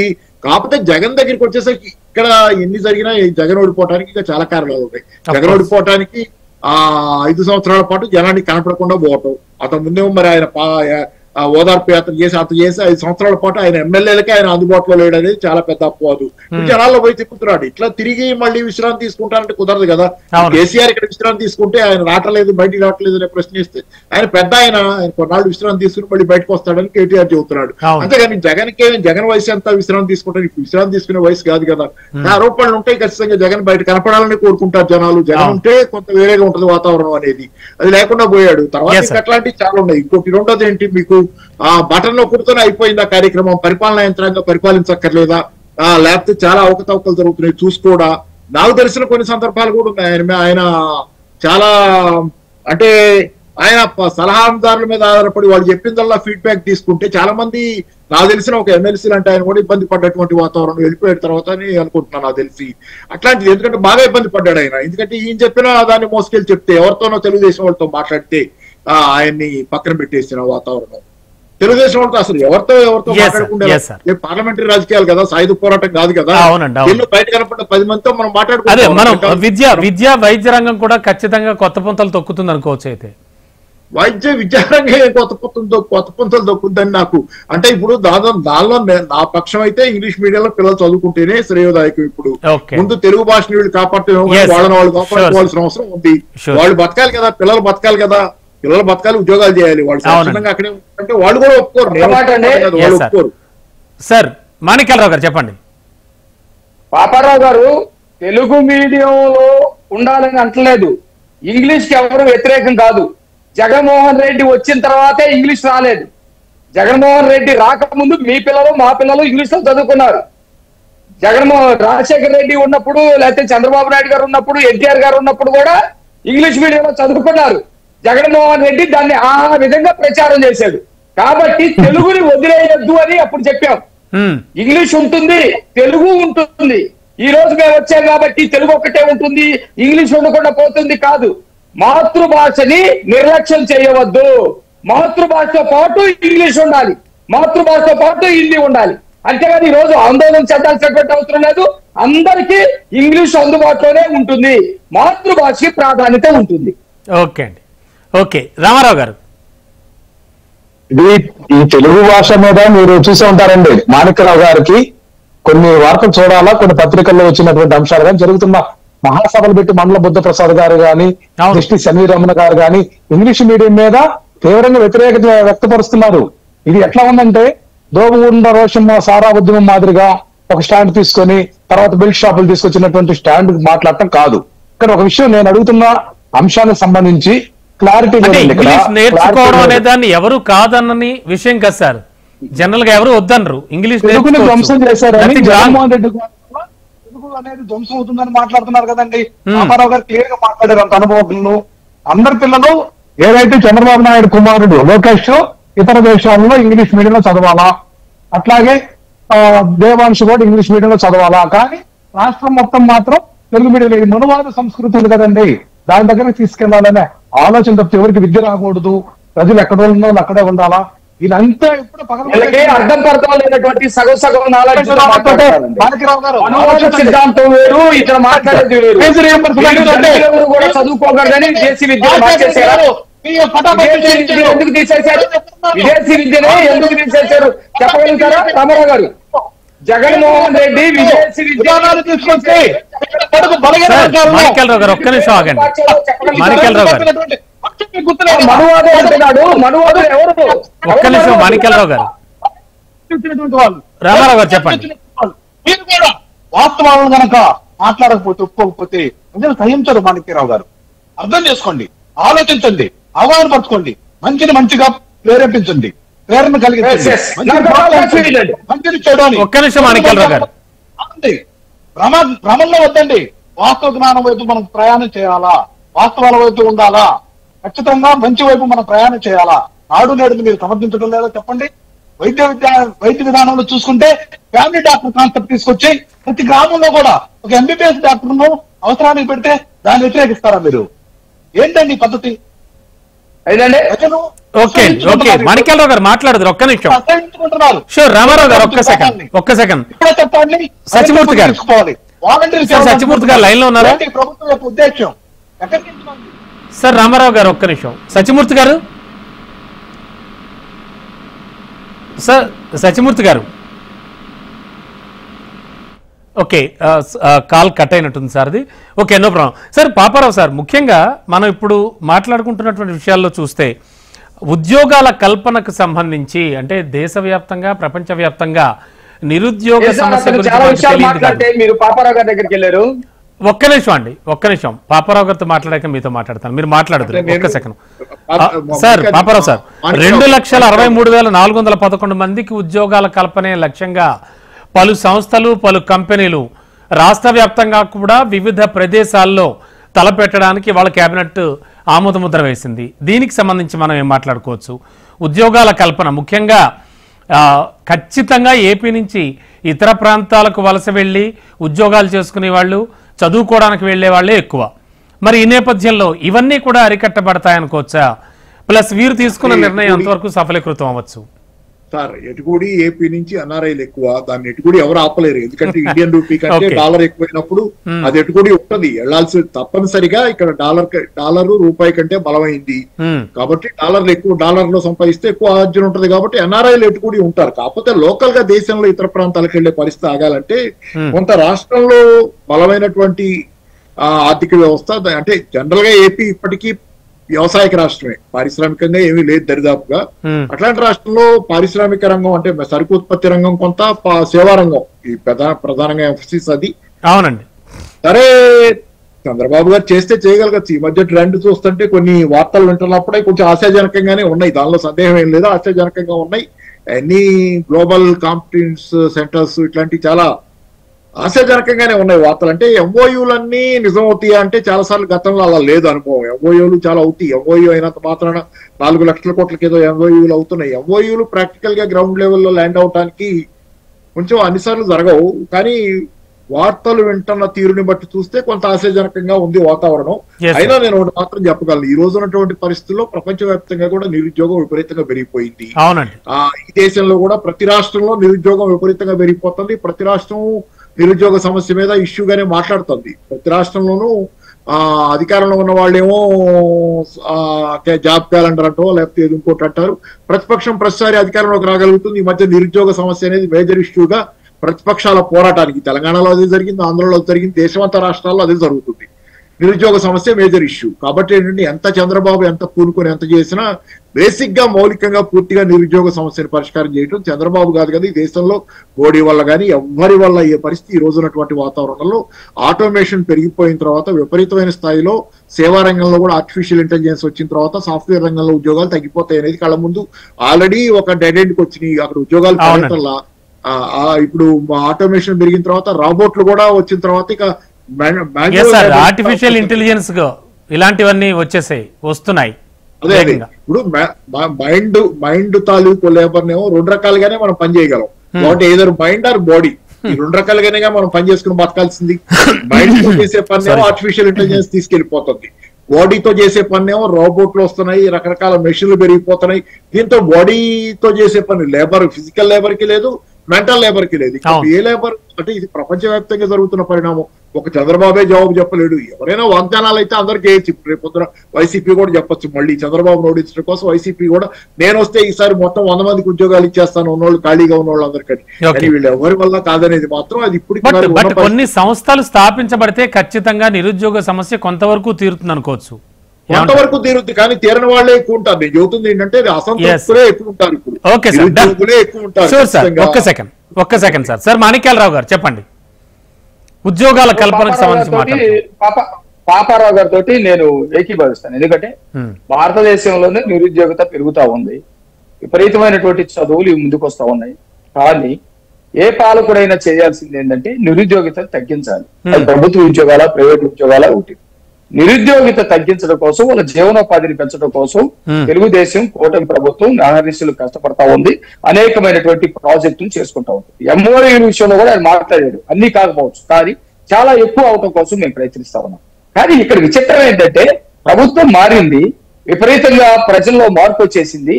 చాలా సంతోషంగా రాష్ట్రంలో ప్రజలు ఉన్నారు. ఈ రోజు ఒక ఆశలు సిగురిస్తా ఉన్నాయి, ఒక ప్రజాస్వామ్యం ప్రజ్వరిల్లుతా ఉంది.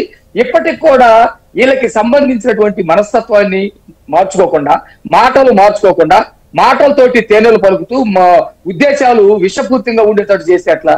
వీళ్ళు ఎలిమెంటరీ స్కూల్స్ ని అప్పర్ ప్రైమరీ స్కూల్లో ఎత్తేసి వాళ్ళు ఎంత నాశనం చేశారో తెలుసు. దేవాంశి గురించి లేకపోతే ఇంకొకరి గురించి మాట్లాడారు. జగన్మోహన్ రెడ్డి పిల్లలు ఏమన్నా ఇక్కడ ఈదిబడిలో చదువుతా ఉన్నారా? జగన్మోహన్ రెడ్డి పిల్లలు ఎక్కడో ఫారిన్ లో చదువుకోవచ్చు. దళితులకు సంబంధించిన విదేశీ విద్యను ఎత్తిపడేశాడు. 3 ఏళ్ళు లేకుండా చేశాడు.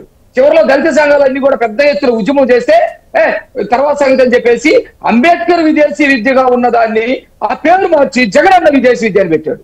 ఉపయోగం లేదు. అంటే నీతులందుకు మీరు ఇంతకు ముందు విదేశీ విద్యని ఎవరన్నా ఎత్తిపడేశారా? ఆ ధైర్య సాహసాలు చేశారా? అది చేయలేదు కదా. జగన్మోహన్ రెడ్డి చేశాడు. అసలు ఎక్కడ రాకెందుకు పని మాట్లాడితే చిర్రు అంటుంది. సొంత చెల్లెలకే ఆస్తిలో వాటా ఉన్నాడు. ఈ ప్రజల కోసం ఆలోచిస్తాడా? సరే, తల్లికి వాటా అయినాడు. వాళ్ళు మాట్లాడేటప్పుడు మీరు ఎక్కడైనా ఏ సబ్జెక్టు మాట్లాడుతున్నారో మీరు అడిగిన ప్రశ్న పాపారావు గారు చెప్పారు. నేను కూడా సమాధానం అట్లా ఉద్యోగాల కల్పనకు సంబంధించి ముందు మాట్లాడే వాళ్ళు మీరు అడిగిన ప్రశ్నలు కాకుండా వేరే వాటిని ఏదో మరొక సిద్ధాంతం లేకపోతే ఇంకొకటి ఎంతకాలం చెప్తారు. అంబేద్కర్ మీరు గౌరవించరు. అంబేద్కర్ పేరునే తీసి పడేసినటువంటి వాళ్ళు ఇక మనువాద సిద్ధాంతం దగ్గరికి ఎవరు లేదు. క్రిస్టియన్ సిద్ధాంతాన్ని మీరు గౌరవిస్తారా? బైబుల్ పెట్టుకుంటారు. ముఖ్యమంత్రి అవటం కోసం జడ్జి వేసుకొని నదిలో స్నానాలు చేసి మునకేస్తారు. ఇది మాట్లాడితే మేము కూడా డైవర్ట్ అవుతాం. నేనేమంటున్నానంటే రాష్ట్రాన్ని ఖచ్చితంగా గాడిలో పెడతా ఉన్నాం. ఏ ప్రజలైనా మీరు గమనించండి, ఇంతకు ముందు భయంతో బ్రతికేవాళ్ళు బిక్కుమంటా బ్రతికేవాళ్ళు. ఎంత దుర్మార్గమైన మాటలు మాట్లాడుతున్నారండి. రాష్ట్ర రాజధాని కోసం రైతులు భూములు ఇస్తే వాళ్ళు వెనకట్ట చంద్రబాబు నాయుడు ఉండి ఉద్యమం నడిపారండి. అక్కడికి వెళ్ళి మాట్లాడండి. ఈయన వస్తాడు, రమ్మనండి, రేపు పొద్దున ఏం కూడా వస్తారు. Sure sir. నేను వినిపిస్తానంటే Yes, sir. Yes, sir. Sir Manikyalarao గారు ఒక్క నిమిషం. మనం బిగ్ డిబేట్ లో మరో సార్ బిగ్ డిబేట్ లో మరో స్మాల్ బ్రేక్ తీసుకోవాలి. Yes, welcome back to big debate. ఇవాళ బిగ్ డిబేట్ లో ఏపీ కేబినెట్ లో తీసుకున్నటువంటి నిర్ణయాలు, అలాగే ముఖ్యంగా అమరావతి నిర్మాణానికి సంబంధించి కూడా వేగంగా అడుగులు పడబోతున్నాయి. ఈ అంశాలన్నీ చర్చిస్తున్నాం. మనతో పాటు మాణిక్యాలరావు గారు ఉన్నారు టీడీపీ నుంచి, అండ్ పాపారావు గారు ఉన్నారు వైసీపీ, రామారావు గారు ఉన్నారు వైసీపీ నుంచి, అండ్ పాపారావు గారు ఇప్పటి వరకు ఉన్నారు, వారు కూడా మనకు అందుబాటులోకి వస్తారు మరి కాసేపట్లో. సార్, ముఖ్యంగా రామారావు గారు, ఈ మాణిక్యాలరావు గారు చెప్పినవన్నీ కూడా విన్నారు. ముఖ్యంగా ఉద్యోగాల కల్పనకు సంబంధించి అంటే ఇటు టీడీపీ కావచ్చు, అలాగే కూటమి ప్రభుత్వం కావచ్చు, చెప్పేది ఏమిటంటే అపార్ట్ ఫ్రమ్ వాలంటీర్ల విద్యా వ్యవస్థ కాకుండా జగన్ ప్రభుత్వంలో వేసినటువంటి ఉద్యోగాల సంఖ్య ఎంతమందికి ఉద్యోగాల కల్పన జరిగింది అనేది కూడా ఒక పెద్ద క్వశ్చన్ మార్క్ అవుతోంది. సరే, అది పక్కన పెడితే ఇప్పుడు ఉద్యోగాల కల్పనకి సంబంధించి కూడా ఆల్రెడీ 2,63,411 మందికి ఉద్యోగాల కల్పనే లక్ష్యంగా చాలా సంస్థలను తీసుకొస్తున్నారు, నెలకొల్పబోతున్నారు. ఏం చెప్తుంది వైసీపీ? వైసీపీ ఒకటే చెప్తుందండి, ఈ ప్రభుత్వానికి చిత్తశుద్ధి లేదు. మెగా డిఎస్సీ తీసుకుంటామని చెప్పి జూన్ నెలలోనే ఫైల్ సిద్ధం చేసి ఈ రోజు వరకు డిసెంబర్ లో 20,000 టీచర్ ఉద్యోగులు భర్తీ చేస్తామని హామీ ఇచ్చి మాట మార్చారు. అట్లాగే మేము చూస్తా ఉన్నాం 6,000 పైగా టీచర్ పోస్టులతోటి డిఎస్సీని తీసుకొస్తే దానికి సార్ మీ ఆడియో ఎందుకో అప్ అండ్ డౌన్ అవుతోంది రామారావు గారు, మీ ఆడియో అప్ అండ్ డౌన్ అవుతుంది, ఒకసారి చూడండి. వాల్యూమ్ కానీ మాట్లాడండి కొంచెం దగ్గరికి సంథింగ్. ఒక అంశం అండి, ఉద్యోగాల కల్పన అంశంలో సచివాలయ వ్యవస్థను తీసుకొచ్చి నిరుద్యోగాన్ని పారద్రోలాలనే ఆలోచనతోటి దాదాపు 2 లక్షల పైచీలకు ఉద్యోగాలు కల్పించినటువంటి ఘనత జగన్మోహన్ రెడ్డి గారికి దక్కుతుంది. ఎక్కడెక్కడ ఖాళీలన్నింటినీ కూడా ఉద్యోగాలను ఎప్పటికప్పుడు భర్తీ చేసేటటువంటి విధానాన్ని క్యాలెండర్ వైజ్ తీసుకొచ్చినటువంటి ఘనత కూడా జగన్మోహన్ రెడ్డి గారికి దక్కుతుంది. ఒక్క హామీ కూడా అమలు చేయలేదని మాట్లాడారు మాణిక్యరావు గారు.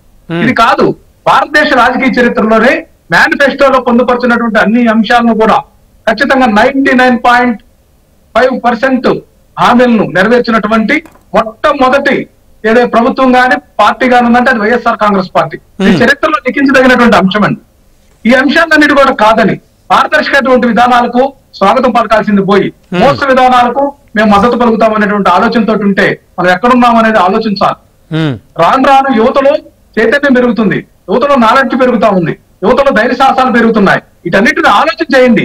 వస్తున్నటువంటి తరాలన్నీ కూడా, రాబోయేటటువంటి తరాలన్నీ కూడా జగన్మోహన్ రెడ్డి గారి నాయకత్వంలో జరిగినటువంటి దాన్ని ఖచ్చితంగా రాజశేఖర రెడ్డి గారి హయాంలో జరిగినటువంటి విధానాలను కూడా మీరేమన్నా ఒక్క రాజశేఖర రెడ్డి గారు 108 తీసుకొచ్చాడు, ఆరోగ్యశ్రీ తెచ్చారు, అట్లాగే ఫీజు రియంబర్స్మెంట్ తెచ్చారు. మీరేమన్నా వాటిని కాదని ఏమైనా చేయగలిగినారో చెప్పండి. వాటిని పేర్లు మార్చినారా? నేను చెప్తున్నారు అంబేద్కర్ విదేశీ విద్యని, ఏదైతే విదేశీ విద్యా విధానాన్ని జగన్మోహన్ రెడ్డి గారు చేయలేదు అనేది. ఇప్పుడు సాక్షాత్తు 125 అడుగుల విగ్రహాన్ని విజయవాడలో స్థాపించి అంబేద్కర్ నిజమైనటువంటి వారసులుగా ప్రకటించుకుంటే దాన్ని మళ్ళా దృష్టి మరల్చడానికి పక్కనే వేరే ఆడిటోరియాలు కడుతున్నారు. దాన్ని నివారించే పనిలో ఉండండి దళిత నాయకుడిగా మాణిక్యరావు గారు. అది ఖండించండి. మీరు ఏదైతే అంశం మాట్లాడారో అంబేద్కర్ గారి గురించి చిత్తశుద్ధి ఉంది. అంబేద్కర్ గారు ఏం చెప్పారు? విద్యా వ్యవస్థను ఏం చేయమని చెప్పారు? మనువాదం చెప్పలేదు అంబేద్కర్ గారు ఇంగ్లీష్ చదువు కావాలని కోరుకున్నాడు. అంబేద్కర్ గారి భావజాలాన్ని ఖచ్చితంగా పూలే గారి భావజాలాన్ని ఇనుముడింపు చేసుకుని ముందుకు పోతున్నటువంటి వ్యక్తి. ఏదైతే సాహు మహారాజు గారి ఆలోచన విధానాన్ని కూడా తీసుకొని, రామస్వామి గారి విధానాన్ని తీసుకొని ఏదైతే బలహీన రాష్ట్రంలో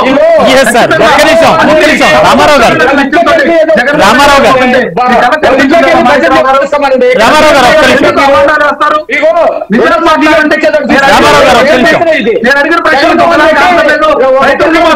రామారావు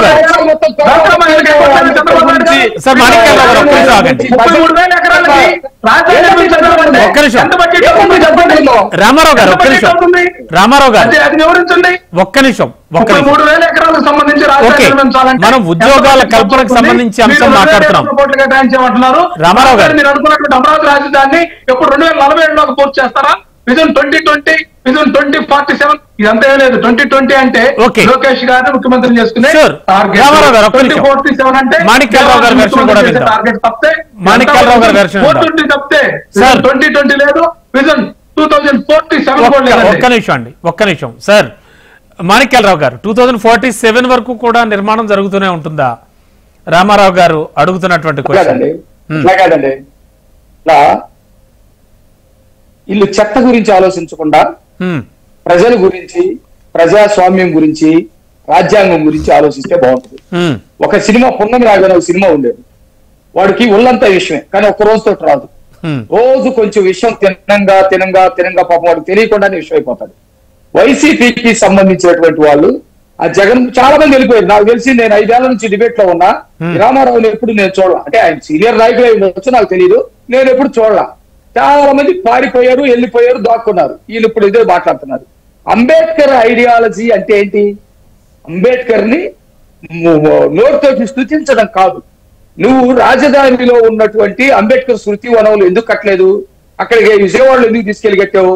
అక్కడ పక్కన తెలంగాణలో 100 కోట్లు అయిపోతే ఇక్కడ 400 కోట్లు పెట్టి దోచుపెట్టడానికి పెట్టుకున్నటువంటి పరిస్థితి. పథకాల గురించి చెబుతా ఉన్నారు.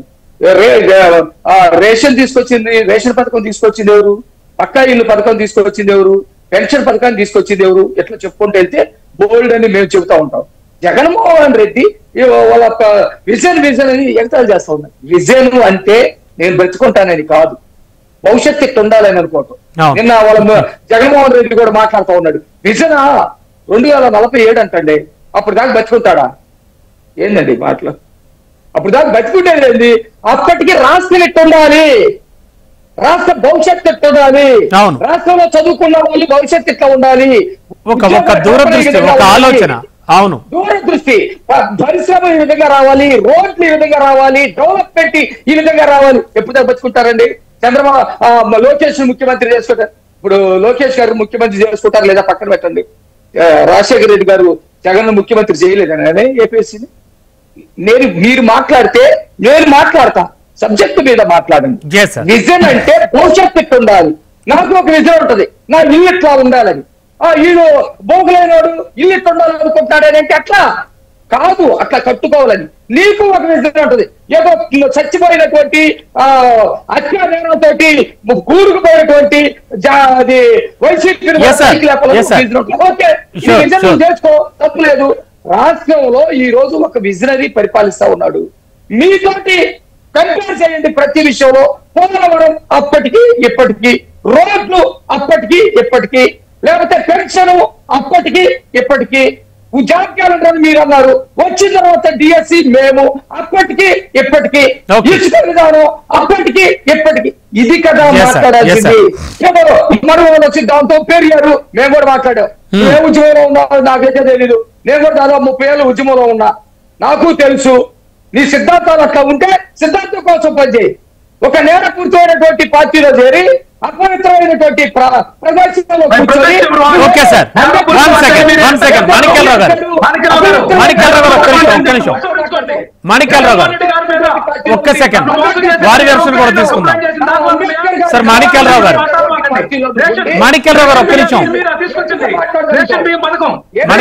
ఒక్క నిమిషం. సార్ రామారావు గారు ఒక్క సెకండ్ నన్ను ఒక ప్రశ్న అడగనివ్వండి. మీరు అలా ఇద్దరు మాట్లాడుకుంటూ పోతే అర్థవంతమైన చర్చ అవ్వదు. సార్ ఒక్క నిమిషం.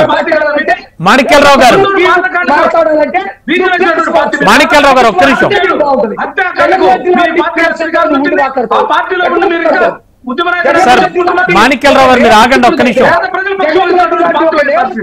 సార్ మాణిక్యాలరావు గారు ఒక్క నిమిషం.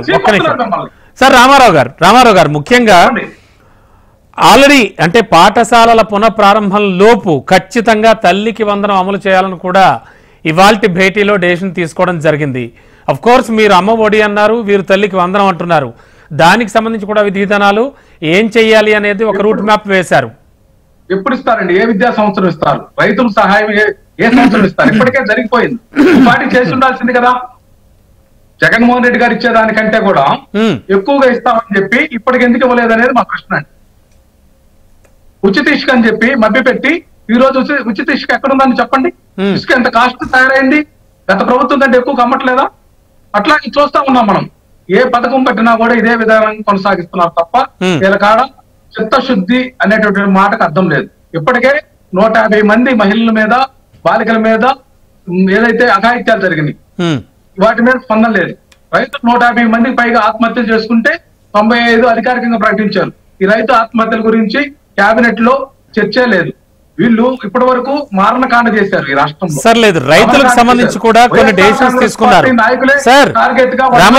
రామారావు గారు ఒక్క సెకండ్, రైతులకు సంబంధించి కూడా కేంద్రం ఇస్తున్న 10,000కు కలిపి మరో 10,000 ఇవ్వాలన్న నిర్ణయం మీరు రైతుల విషయం ఎత్తారు కాబట్టి అది కూడా అమలు చేయబోతోంది ప్రభుత్వం.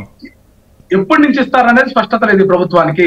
ఇస్తామని చెప్పరు, అన్ని నిర్ణయాలు చెప్తారు. గ్యాస్ విషయంలో కూడా మొట్టమొదట నాదెండ్ల మనోహర్ గారు ఈ సంవత్సరానికి గ్యాస్ ఇవ్వమని చెప్పారు. ఎప్పుడైతే ఏ జమిలి ఎన్నికలకు 2027కు ఎన్నికలు వస్తాయని చెప్పి మోడీ గారు సంకేతాలు ఇచ్చారు, మరుసటి రోజే స్టేట్మెంట్ గ్యాస్ సిలిండర్ల పథకాన్ని అమలు చేస్తాం. అట్లాగే బస్సు ప్రయాణం విషయంలో మహిళలకు కూడా హామీ ఇచ్చారు. అది కూడా ఇప్పటి వరకు చెప్తారు చేస్తాం. ఇప్పుడు నేను ఒకటే అడుగుతున్నానండి, ఈ తెలుగుదేశం పార్టీ ప్రభుత్వం ఎన్ని సంవత్సరాలు పరిపాలించింది, వైఎస్ఆర్ కాంగ్రెస్ పార్టీ ఎన్ని సంవత్సరాలు పరిపాలించింది? అందులో 2.5 సంవత్సరాలు కరోనా పోయింది. కేవలం 2.5 సంవత్సరాల కాలంలోనే ఇంత అభ్యున్నతి సాధిస్తే దాన్ని ఓర్చుకోలేక మరలా పురాతనమైనటువంటి విధానాన్ని, పాత విధానానికి వీళ్ళు శ్రీకారం చుట్టాలని ఆలోచన చేస్తున్నారు. మీ యొక్క 4.0 అంటున్నారు చంద్రబాబు నాయుడు ముఖ్యమంత్రిగా, అంటే 4వ దఫా ఈ రాష్ట్రానికి ముఖ్యమంత్రిగా ఉంటున్నానని చెప్తున్నాడు. మరి మీరు చేసినటువంటి ఒక్క మంచి పథకం చెప్పండి, చంద్రబాబు నాయుడు గారు ఆలోచన విధానం చెప్పండి. 2004-7 అంటున్నారు కదా, ఏం చేశారు వెనక్కి తిరిగి చూసి చెప్పమనండి. రేషన్ బియ్యము ₹2 కిలో ఎన్టీ రామారావు గారు పార్టీ స్థాపించి పెడితే దాన్ని 5.5 పెంచారు. ఈ రోజు ఊరు వాడంతా కూడా బెల్ట్ షాపులు అనేటువంటి పదానికి అది మానస పుత్రిక చంద్రబాబు గారికి అందరికి తెలిసింది. అట్లాగే రేషన్ బియ్యం కూడా అక్రమ రేషన్ బియ్యానికి శ్రీకారం చుట్టింది చంద్రబాబు నాయుడు గారు. కేంద్ర ప్రభుత్వం నుంచి పనికి ఆహార పథకంతో వేలాది టన్నుల బియ్యం తీసుకొచ్చి తెలుగుదేశం పార్టీ నాయకులకి ఏదైతే అప్పగించి పనుల పేరుతోటి చేయకుండానే బియ్యాన్ని తరలించినటువంటి విధానం, వాటిని నమ్ముకునేటటువంటి విధానం ఈ అక్రమ రేషన్ మాఫియా పుట్టింది. మూల సూత్రధారి చంద్రబాబు గారు అనేది అర్థం చేసుకోవాలి. ఒక్క నిమిషం మాణిక్యాలరావు గారు. సార్ మాణిక్యాలరావు గారు చెప్పండి. ఏదో టీవీల ముందుకు వచ్చి ఇష్టం వచ్చినట్టు మాట్లాడితే ప్రజలు హర్షించే పరిస్థితి లేదు. ఈ రాష్ట్రంలో బియ్యం మాఫియా ఎవరు చేస్తారో చూసాం. ఈ రోజు పేర్ని జయసుధా గారు మొత్తం తిరుగుతా ఉంది. పేర్ని నాని గూడెంలో ఏ విధంగా జరుగుతున్నాయో చూసాం. కొడాలి నాని కొత్తగా క్యాసినోలు కూడా దించినటువంటి పరిస్థితి. ఇప్పుడు రాష్ట్రంలో క్యాసినోలు ఎక్కడా లేవు. జగన్మోహన్ రెడ్డి వాళ్ళకి సంబంధించినటువంటి ఎమ్మెల్యేలతోటి మొత్తం గంజాయి అమ్మించాడు. రాష్ట్రంలో ప్రతి చోట ఎమ్మెల్యేలు వాళ్ళ సొంత మనుషులు పెట్టి గంజాయి అమ్మించి చిన్న పిల్లల దగ్గర, బడి పిల్లల దగ్గర గంజాయి అమ్మించారు. ఈ రోజు గంజాయి గురించి ఎక్కడైనా మాట్లాడితే తాట తీస్తా ఉన్నాం. రాష్ట్రంలో మనం కేబినెట్ లో చర్చించిన విషయాల గురించి మాట్లాడుతున్నాం. పోలీసులు తొక్కించుకుంటూ వెళ్ళారు మీ ప్రభుత్వం. ఈ రోజే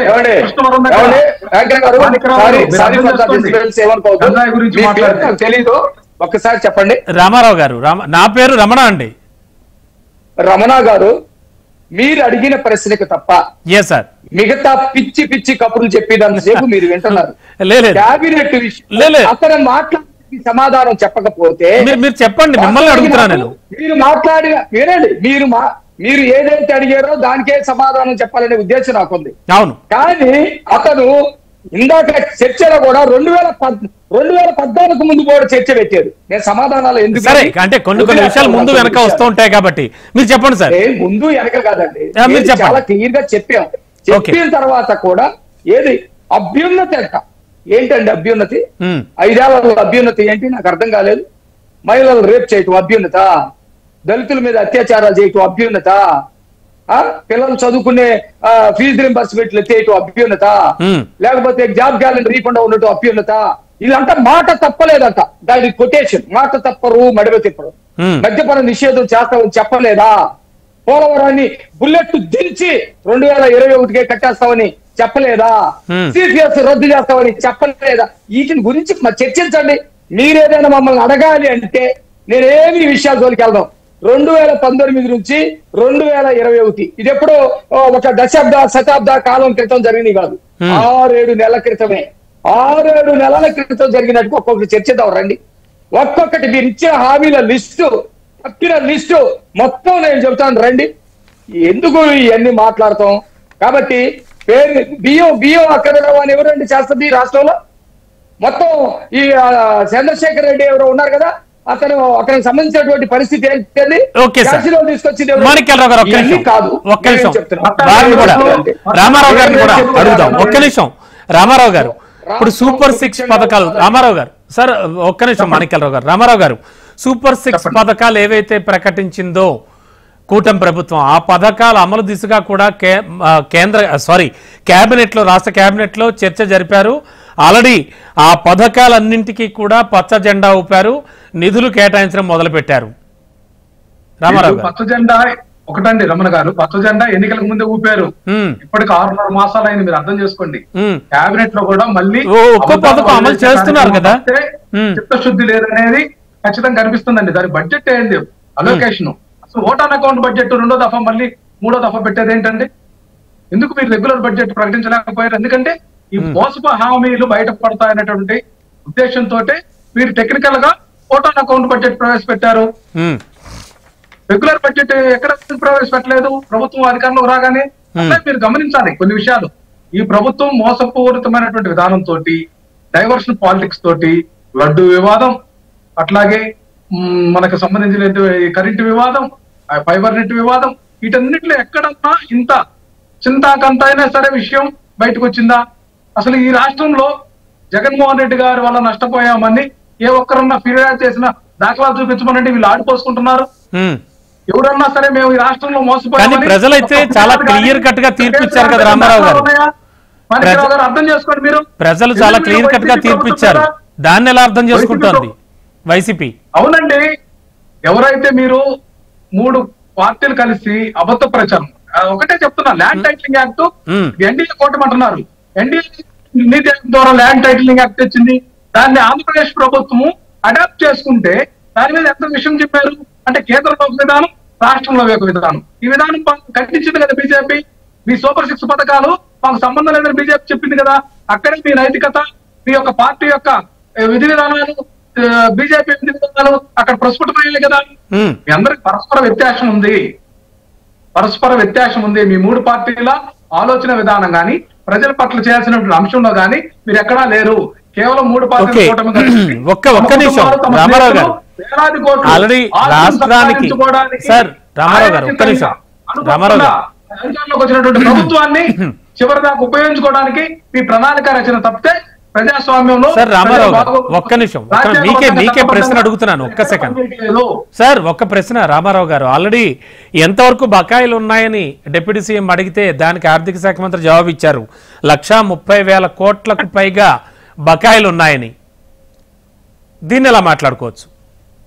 ఒకటండి, 2019 ఎన్నికల నాటికి 0 బ్యాలెన్స్ తోటి ఆ రోజు చంద్రబాబు నాయుడు గారు చేసి అప్పటికే పన్నులు వేలాది కోట్ల రూపాయలు బకాయిలు పెట్టి ఆయన దిగిపోయినటువంటి మాట వాస్తవం. వాటన్నిటిని కూడా చెల్లించింది కదా ఈ ప్రభుత్వం.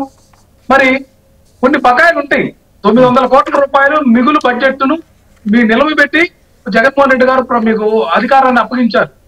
దాని సంగతి ఏమంటారు? చెల్లించండి, తప్పేముంది. బకాయిలు ఉంటే ఏ ప్రభుత్వం చెల్లించాలి. ఇప్పుడు జగన్మోహన్ రెడ్డి గారు చేసినా, చంద్రబాబు నాయుడు గారు చేసినా, ఎవరు చేసినా సరే ఈ ప్రభుత్వం చేసేటటువంటి అప్పు ప్రజల ఎత్తిన మీద పడుతుంది. అది మనం ఇది విధంగా గమనించాలి. Okay sir. సార్ మనకు సమయం లేదు, ఒక్క నిమిషం. మాణిక్యాలరావు గారు చివరిగా చెప్పండి. మీరు అప్పులు చేసి అదేదో మీ ప్రతిభలాగా చెప్పుకుంటే ఉపయోగం. సార్ మాణిక్యాలరావు గారు చివరిగా, మనకు సమయం లేదు. మాణిక్యాలరావు గారు మీ వెర్షన్. రాష్ట్రాన్ని పరిపాలన పరంగా, రాజ్యాంగ పరంగా, వ్యవస్థల పరంగా జగన్మోహన్ రెడ్డి విధ్వంసం చేశాడు. ఆర్థిక పరంగా కూడా విధ్వంసం చేశాడు. ఈ రాష్ట్రాన్ని కాపాడాల్సినటువంటి బాధ్యత కూటమి ప్రభుత్వం మీద ఉంది. ఇచ్చినటువంటి హామీలన్నీ ఒక్కొక్కటిగా నెరవేర్చుకుంటూ వస్తా ఉన్నాం. జగన్మోహన్ రెడ్డి గతంలో ఎవరో చేసిన అప్పులు మేము కడతామని వాళ్ళు జేబులో కట్టుకొని వచ్చినట్టుగా చెప్పినటువంటి పరిస్థితి ఉంది. పచ్చ జెండా అంటే వీళ్ళకి అర్థమయ్యే భాష లేదు. పచ్చ జెండా పనులకి పెచ్చ జెండా ఊపుతున్నారు అని అంటే ఎప్పుడో ఊపారంటే అది ప్రజలు ఊపినటువంటి పసుపు జెండా. పసుపు జెండా వేరు, పచ్చ జెండా వేరు. పసుపు జెండా ప్రజలు కోరుకున్నారు. సార్ మనకి సమయం లేదు, మరొకసారి మళ్ళీ మాట్లాడదాం.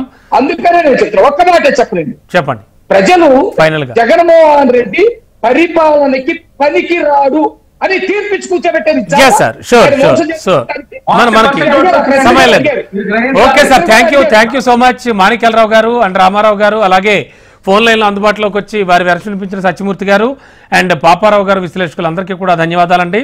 Thank you so much. ఇది వాళ్ళ బిగ్ డిబేట్. చూస్తూనే ఉండండి HM TV.